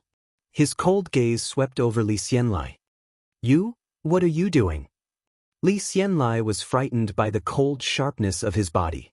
He had never seen a man with such a terrifying aura. Gu Jinglian hated his face. He kicked his face to the side and said coldly, "You spoil my appetite." What did you say? If you don't know how to discipline your child, do you need my help? Gu Jinglian said casually, by the way, I'll teach you some rules. What do you mean? I don't like to talk nonsense with people. It's fine if you don't understand. Gu Jinglian squatted down and carried Xiao Bao in his arms. He stood up and said to Chu Ho, let's go. Chu Ho nodded and followed him into the car. Chapter 3409. Li Xianlai was still confused. He looked in the direction of his departing figure and saw Gu Jinglian carrying Xiao Bao and getting into a Rolls-Royce Phantom with Chu Ho. He recognized the limited edition Phantom, which was worth tens of millions. However, he realized that the license plate of the car was actually 5/8. He still remembered that this special license plate was not something that could be measured by money. Without a special background, it was impossible to get such a license plate number. The Phantom slowly drove out of the parking lot. A number of black Audi A8s followed behind and escorted them away. Li Xianlai was speechless. He did not know who this man was. How could he travel in such a grand manner? Could it be that he really had an extraordinary background? Not long after the car left the parking lot, Li Xianlai did not have time to comfort his wife and children when he saw a group of men in suits coming over. He subconsciously protected Nuhan in his arms, only to see them pass by him and walk towards his car. He had specially driven a Porsche over today. It was worth millions. This car was even bought with a mortgage. However, he saw the men in black suits surrounding the car. Although they were unarmed, their aggressive posture made Li Xianlai extremely nervous. What are you doing? Just as he finished speaking, he heard a voice. Smash it! Li Xianlai sucked in a breath of cold air and immediately rushed over, only to see a few men in black facing his Porsche, ruthlessly kicking. These people were all well-trained fighters. Not to mention that they were unarmed, even a casual punch from them was enough to shatter his car window. Stop! Li Xianlai was so anxious that his eyes were about to burst. He rushed over, only to see the men kicking and punching the car door and bumper into pieces. A few places were dented. The car window shattered into snowflakes. Some of them even exploded. The windshield wipers were also broken. Even the glass was smashed beyond recognition. Two men rushed over with iron rods in their hands and started smashing the car. Nuhan's mother was so frightened that she screamed. Li Xianlai was so anxious that he stomped his feet. However, due to the large number of people, he did not dare to stop them. He could only watch helplessly as they smashed and smashed his beloved vehicle. Nuhan's mother pushed him and said, "What are they doing? Hurry up and call the police." Are you crazy? Li Xianlai turned around and glared at her. Can't you see? They are all from the Hay Society. Call the police. Go to hell. Then what should we do?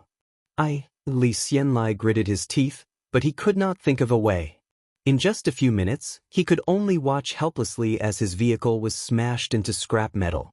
In the end, he could not find a single complete piece. After smashing his car into scrap metal, these people left quickly. Before they left, they said, "This is just a warning, this is just a warning, this is just a warning. Be sensible, you hear me?" With that said, the group's mother's father. Nuhan was scared out of her wits. Nuhan's mother looked at the smashed car and wanted to cry. She mumbled, "What should we do? Who are they?" I guess. Li Xianlai's breathing became uneven. I guess they are probably Xiao Bao's father's men. Chapter 3410. Nuhan's mother was so frightened that she started babbling incoherently. But these people are obviously from the Hay Society. Don't tell me. Stop talking. Li Xianlai finally lost his temper. Do you think the situation isn't chaotic enough? Nuhan's mother was so frightened that she kept quiet. The fat boy just sat on the ground, crying himself hoarse. Li Xianlai was even more upset and kicked the car hard as a way of venting his anger. On the way back to the Gu residence, Xiao Bao hugged the doll. His eyes were still red, but he stubbornly did not shed a single tear. However, along the way, he hugged the doll lovingly. Gradually, his mood brightened. Gu Jinglian looked at him. Seeing that he had quickly forgotten about the unhappiness earlier, he did not take it to heart. Chu Ho smiled and asked, "Is this doll that fun?" "Xiaobao likes it." Xiaobao smiled and said, "This is a prize that we won together." As he said this, he said excitedly to Gu Jinglian, "Uncle, you were so awesome today. Everyone was so envious of me. That was so satisfying. I told you, you're the most handsome person in the world." Chu Ho was amused by his childish words. "This guy." Gu Jinglian raised his eyebrows. Noticing the way he addressed him, he said unhappily, "You changed your way of addressing me just like that?" He had changed his way of addressing him as uncle when they left the school. This kid. The little guy was a little guilty. He was also good at reading people's expressions. He carefully glanced at Chu Ho. Seeing that she was all smiles and did not seem to have any objections, he mumbled, "Daddy. You're so unwilling. No one's forcing you." Xiaobao immediately moved towards him, nudged him, and smiled obsequiously. "Daddy, don't mind it. I'm just used to it. I didn't see you not used to it in school." He kept addressing him as Daddy, as if he was afraid that others would not know that he was his father. Xiaobao said guiltily, "No." He was afraid that Chu Ho would take issue with him. If his mother didn't mind, he was more willing to call him father. After all, they had been together for such a long time. It would be a lie if they didn't have any feelings for each other. However, they didn't rely on him like other children rely on their fathers. Gu Jinglian snorted coldly and put an arm around his shoulder. His voice became gentler. "Are you happy today?" "I'm happy." How could such a young child know how to lie? He said sincerely, "Today is the happiest day of Xiaobao's life." When Chu Ho heard this, he felt upset. Ever since he was young, Xiaobao was filled with curiosity and yearning for a father. Xiaobao did not have a father since he was young, so he was ostracized by his peers. Many children attacked him, saying that he had a mother to give birth to but no father to raise him. This had always been Xiaobao's sad past. However, it was different now. In front of so many children, Xiaobao had gained enough face. With such a cool father like Gu Jinglian, it was indescribable how proud he was. Who would have thought that such a young child would know how to be proud and have some vanity? But it was this little bit of vanity that was so easily satisfied. For a moment, Chu Ho felt a little guilty. He felt that he owed Xiaobao too much during his childhood. As soon as he got home, Xiaobao held up the plushie and his beloved spoils of war and went to Uncle Fu to show off. Chapter 34:11. Chu Ho and Gu Jinglian got out of the car.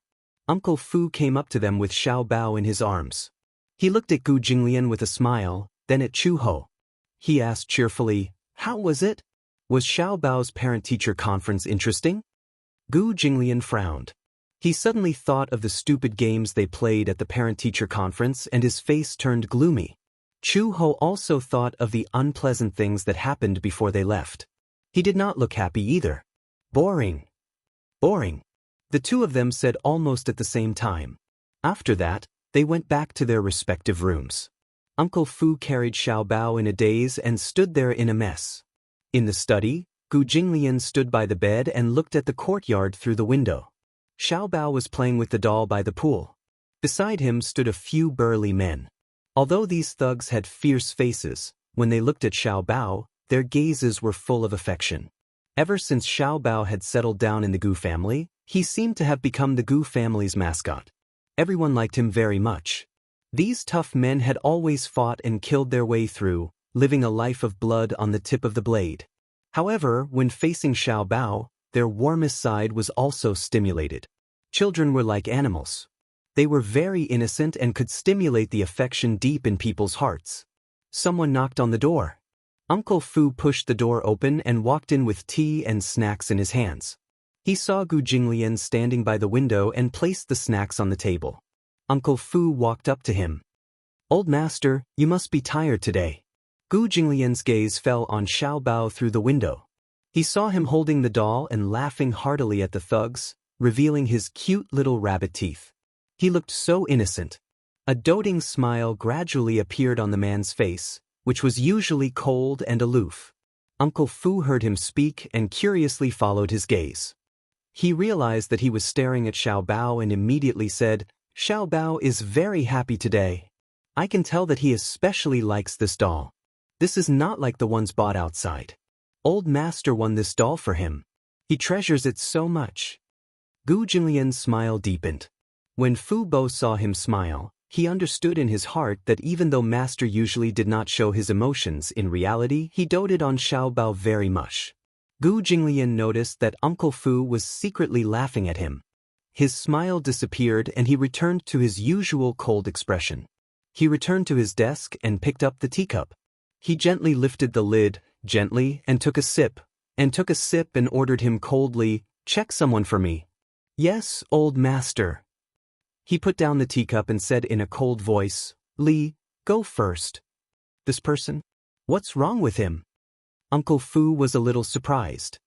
Did he offend old master in any way? "Check on this person's background." "Yes."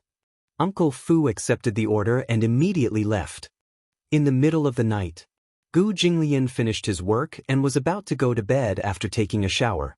He suddenly thought of something and groped his way to Xiao Bao's room. However, the room was cold and empty. Under the moonlight, he saw that there was no one on the bed. Xiao Bao was not in his room. He left the room and passed by Chu Ho's room. He stopped in his tracks and turned around. He gently turned the doorknob and pushed the door open. In the huge bedroom, Chu Ho was lying on the bed with his arm around Xiao Bao. He was originally breathing lightly and was sound asleep. Chapter 34:12. Before he fell asleep, he did not forget to hug the doll tightly in his arms. He loved it so much that he could not bear to part with it. When she saw this, she felt helpless and did not know whether to laugh or cry, so she simply let him be. In a daze, she caught a glimpse of movement. She opened her eyes abruptly and looked in the direction of the sound. In the darkness, she saw a tall and slender figure standing quietly in front of the bed. The moonlight shone at his feet. When he saw that she had woken up, he raised his finger slightly and placed it between his lips, indicating that she should not make any noise and wake the child up. She did not know when Gu Jinglian had entered the room and walked to the side of the bed. She was careless. In the past, even the slightest movement would wake her up immediately. Unexpectedly, this time, she only woke up when he was close to the bed. It seemed that her sense of danger had deteriorated after staying in the Gu family for so many days. She only woke up after he walked in for so long. Gu Jinglian looked down and saw Xiao Bao sleeping soundly in Chu Ho's arms with a contented expression on his face. His two arms were wrapped tightly around the doll. Even though he was sleeping, he could not bear to let go of the doll. How much did he like this doll? But in Gu Jinglian's eyes, this doll was so ugly that it could not even be compared to him. He slowly sat sideways by the bed and sized him up. As he looked at Xiao Bao's chubby and fair little face, he could not help but have the urge to tease him. He reached out his slender fingers and gently pinched Xiao Bao's nose. When Chu Ho saw this, the corners of his lips twitched violently. He did not expect this man to have such a wicked sense of humor. In his sleep, Xiao Bao suddenly felt that he could not breathe. His little mouth opened with a sound. He breathed through his mouth, but he did not wake up. This guy was really in a deep sleep. Gu Jinglian could not help but feel that this guy was especially cute only when he was asleep. At least it was quiet. When the little guy's eyes were closed, his thick eyelashes were very obvious all of a sudden. Gu Jinglian leaned closer and gently stroked his eyelashes with his fingers. Even in his sleep, the little fellow sensed something strange coming from his eyelids. Subconsciously, he waved his hands and kicked the doll in his arms to the ground. As he spoke, his temper was quite bad. Gu Jinglian pinched his cheeks. The doll was kicked to the ground, and Xiao Bao now had a place for him. Chu Ho watched helplessly as he lay down beside Xiao Bao. For a moment he felt uncomfortable all over. Is he going to sleep here tonight? Chu Ho felt that his limbs were a little stiff, to the extent that he could not help but pull back his arm that was holding on to Xiao Bao, afraid that he would come into contact with him. Gu Jinglian caught a glimpse of her uneasy expression from the corner of his eye, but he did not pay much attention to it. He gently hugged Xiao Bao's shoulder and closed his eyes. During the day, he was busy with work, and the little guy had to attend classes at the kindergarten. Therefore, they did not have much time to spend together.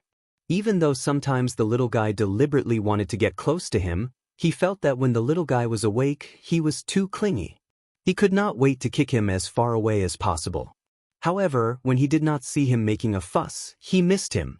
It was really unbelievable. It seemed that he had not adapted well to the role of a father. When Gu Jinglian closed his eyes, Chu Ho, who was beside him, finally relaxed. It seemed that he just wanted to sleep with Xiao Bao. Chapter 34:13. The next day, when the morning sun shone in and shone on Xiao Bao's body, the little guy woke up and opened his sleepy eyes. His little hand that was clenched into a fist gently rubbed his sleepy eyes, but all of a sudden, he felt that the place he was lying on had become much more crowded.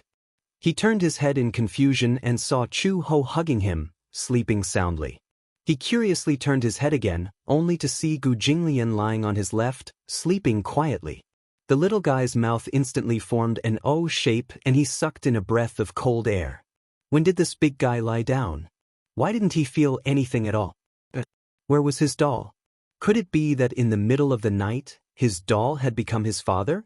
Xiao Bao's mind was in a mess, but he saw Gu Jinglian with one hand behind his head and the other holding him. His handsome and quiet sleeping face was so beautiful even when he was sleeping. Xiao Bao stared at him for a long time and finally came back to his senses. He turned his head to look at Chu Ho, and then looked at him. His heart was suddenly filled with satisfaction.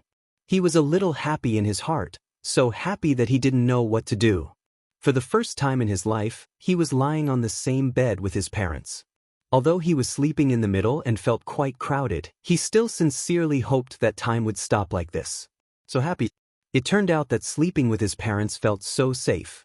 Although he woke up and was almost shocked, when he came back to his senses, Xiao Bao felt that he was so happy that he was about to fly to the clouds.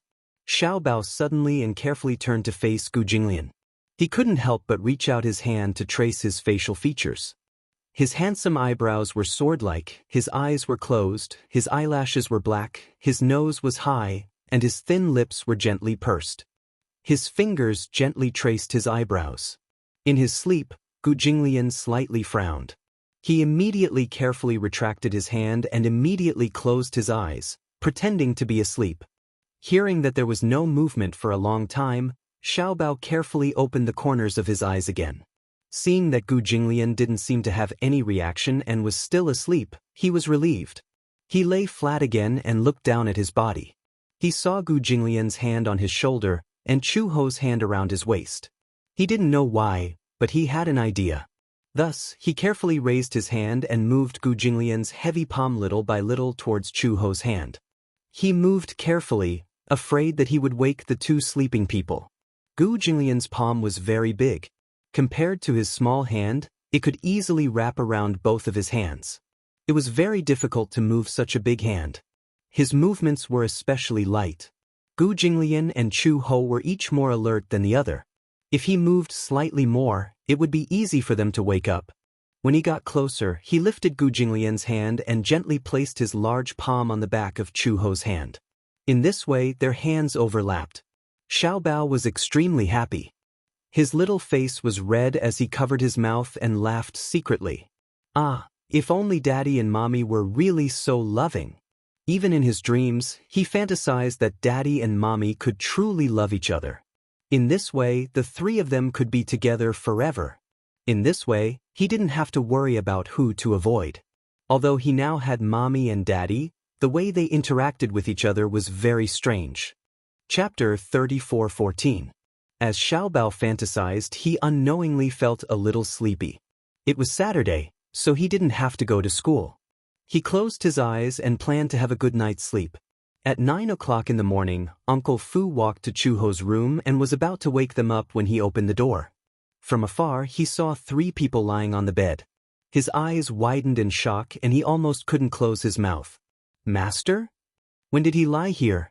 He remembered that when he went to the study last night, Gu Jinglian hadn't gone to bed yet. Why was he sleeping here? Uncle Fu's imagination ran wild. When he walked into the room, Chu Ho woke up with a start. She frowned. Before she opened her eyes, she felt another hand on the back of her hand. She glanced over from the corner of her eye and realized that Gu Jinglian's hand was on the back of her hand. She opened her mouth slightly in shock and couldn't come back to her senses. What was going on? Why did he put his hand on the back of her hand? The man opened his eyes. Before he came back to his senses, he vaguely sensed that something was wrong. There seemed to be something warm and soft wrapped in his palm. His gaze followed his hand and he saw that his hand was on the back of Chu Ho's hand. For a moment he was a little dazed.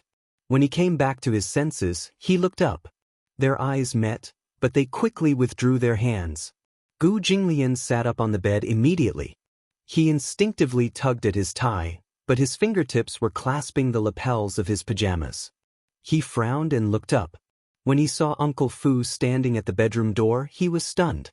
What did he just see? What did he just see? He saw Master's hand on the back of Chu Ho's hand. Could it be? He couldn't help himself. Last night?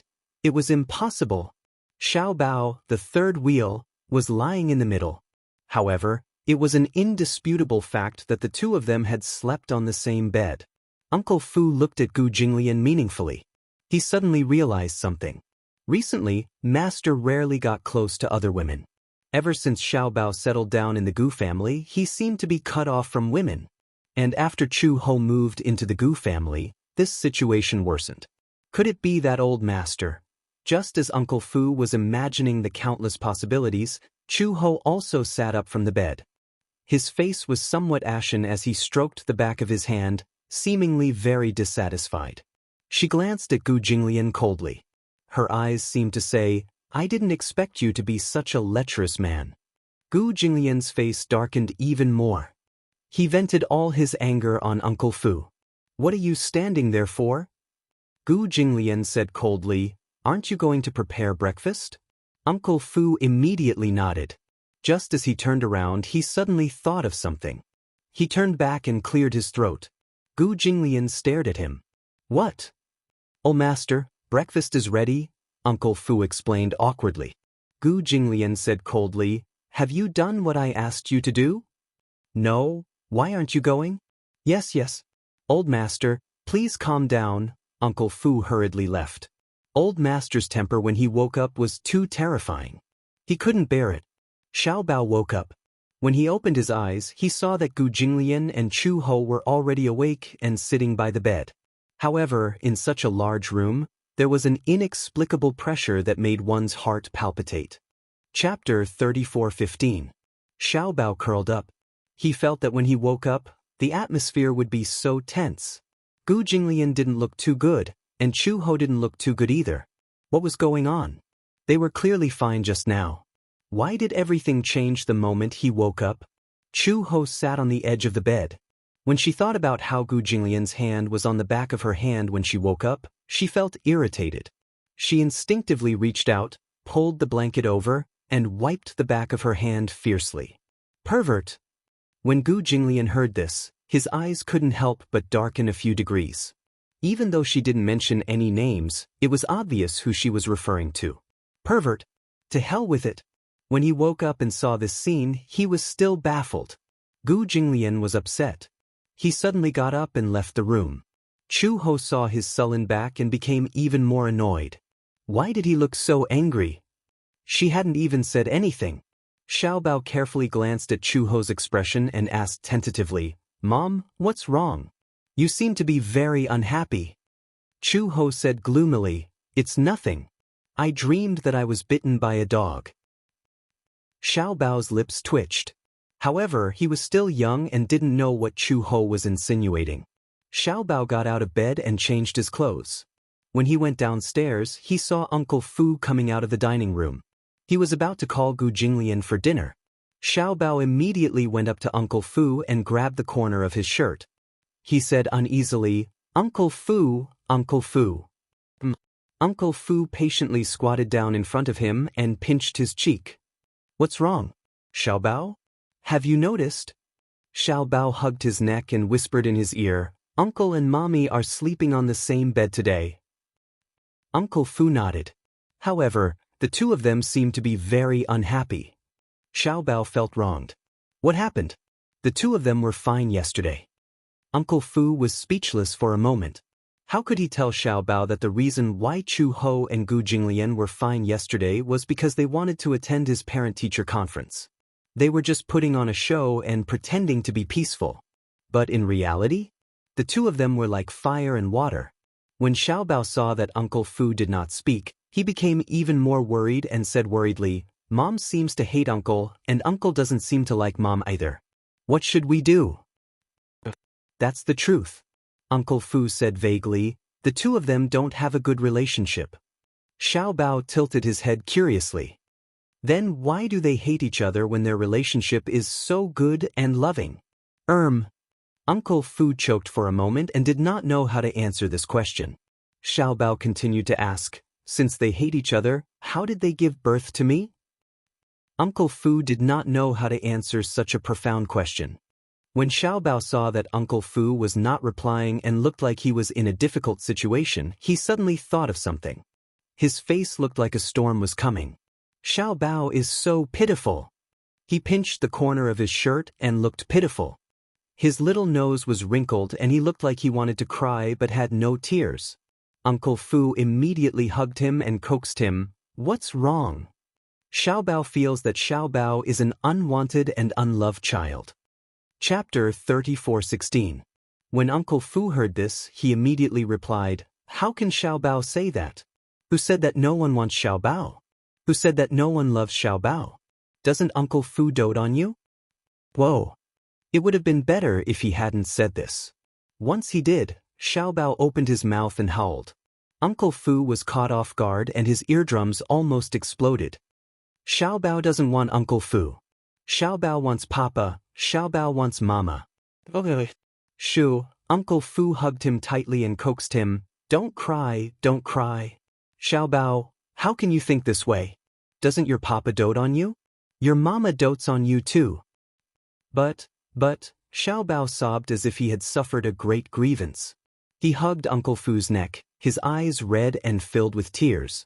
He looked very pitiful. But Papa doesn't like Mama, and Mama doesn't like Papa either. By then, Papa will definitely have another woman he likes, and Mama will definitely have another man she likes. By then, when Papa marries another woman, and Mama marries another man, Xiao Bao will have one more stepmother and one more stepfather. If Papa hates Xiao Bao, and Papa hates Xiao Bao and ostracizes Xiao Bao, Papa doesn't want Xiao Bao, and Mama doesn't want Xiao Bao either, Xiao Bao will completely become an unloved and unwanted child. Whoa! After throwing out a series of words, the little bean sat down on the ground and wailed loudly. His cries were earth-shattering, and even ghosts and gods would weep. Uncle Fu covered his face. He had to admit that the little boy understood this problem very well. When he thought about it, it made sense. On the other hand, he wasn't worried about Master. However, if Chu Ho really fell in love with another man, then Xiao Bao would have a stepfather. Indeed, not good. Xiao Bao's cries were earth-shattering. Uncle Fu spent a lot of effort to calm him down. When Chu Ho came downstairs for breakfast, he saw Uncle Fu hugging Xiao Bao and rocking him back and forth. It took a lot of effort to coax him. When Xiao Bao saw Chu Ho, he immediately thought of the grievances he had suffered, and tears filled his cheeks again. What happened? Chu Ho walked over and looked at him. Why is Xiao Bao crying? Uncle Fu sighed, but he had a headache. He concisely recounted what had just happened. When Chu Ho heard it, he could not help but break out in cold sweat. What stepmother and stepfather? How could this rascal think so far ahead? Chu Ho immediately hugged Xiao Bao and comforted him. Xiao Bao, why do you like to let your imagination run wild? Who said that Mommy doesn't want you anymore? Mommy wants me now, but it's hard to say in the future, Xiao Bao said angrily. Chu Ho did not know whether to laugh or cry. Has our Xiao Bao become a prophet? Does he know what will happen in the future? Is Mommy not going to get married for the rest of her life? Won't Mommy be too lonely by herself? This child really knew a lot. He wasn't like this in the past. What exactly did the kindergarten teacher teach him? She quickly coaxed. Who said that? Mommy won't get married for the rest of her life and will stay by Xiao Bao's side. Xiao Bao definitely won't have a stepfather. What about a stepmother? Xiao Bao stared at her pitifully. Daddy won't find a stepmother either? This, Chu Ho was suddenly put in a spot. This was hard to say. Chapter 34:17. Xiao Bao cried even harder. Chu Ho hugged him and promised, no matter what, Mama promises you that in this lifetime, Xiao Bao is the only baby. I will definitely not find a stepfather for Xiao Bao. Xiao Bao rubbed his eyes and looked at her suspiciously. Really? Really? It can't be any more real. Xiao Bao happily threw himself into her arms. Only then did this end. Uncle Fu brought breakfast into the room. Gu Jinglian sat in front of the study table. Unexpectedly, he wasn't playing with his pen and ink. Instead, he was resting his head with his hand on his hand. No one knew what he was thinking about. Uncle Fu placed the breakfast on the table and pretended to mention it casually. Just now, Xiao Bao cried for a long time. It wasn't easy to calm him down. Upon hearing this, Gu Jinglian opened his eyes and asked in surprise, "Why is he crying again? This guy seemed to be used to crying." Uncle Fu said in a roundabout way, "It's all because of Old Master." "About me?" Xiao Bao is worried that Old Master will find him a stepmother. Gu Jinglian's lips twitched violently and he was speechless. "Who said that I'm going to find him a stepmother?" Uncle Fu smiled. "Isn't it because the child is still young? It's inevitable that his imagination will run wild. The little guy is very sensitive. It's easy for his imagination to run wild. Tell him to relax." "It's impossible." Gu Jinglian casually picked up his cup and took a sip of the black tea. Uncle Fu probed again, then, "Old Master, it's not that I want to say this, but it's still the same old saying. Now, in the entire Gu family, only Old Master's marriage matters are the most worrying. I've said it before. I'm not getting married." Gu Jinglian put down his cup and said coldly, "You don't have to worry about this." Uncle Fu sighed and said, "How can I not worry? Master, do you have a girl in mind?" "No," Gu Jinglian said without thinking. "Then, how about Chu Ho?" Uncle Fu smiled. "What do you think of her?" "Nothing." Gu Jinglian gradually became impatient. "Are you here to talk nonsense with me?" Uncle Fu immediately looked down, shook his head and said, No. It's just a passing mention. Get out." Uncle Fu was kicked out of the house. However, not long after, Gu Jinglian heard footsteps coming from the door. Then, the door was carefully pushed open, and a small head sneakily poked in. Gu Jinglian looked up, but from the corner of his eye, he caught a glimpse of a little girl sneaking into the room sneakily. What? Only when he spoke did Xiao Bao realize that his whereabouts had been discovered. He immediately straightened his body and smiled brightly. "Daddy." After yesterday's parent-teacher conference, he was almost used to saying this word. Gu Jinglian's ears were also pleased to hear this. However, he didn't have to think about it to know that the little guy's smile was so flattering that he must be up to no good. "I have something to report." Xiao Bao immediately walked to his side and lay on his lap. He asked,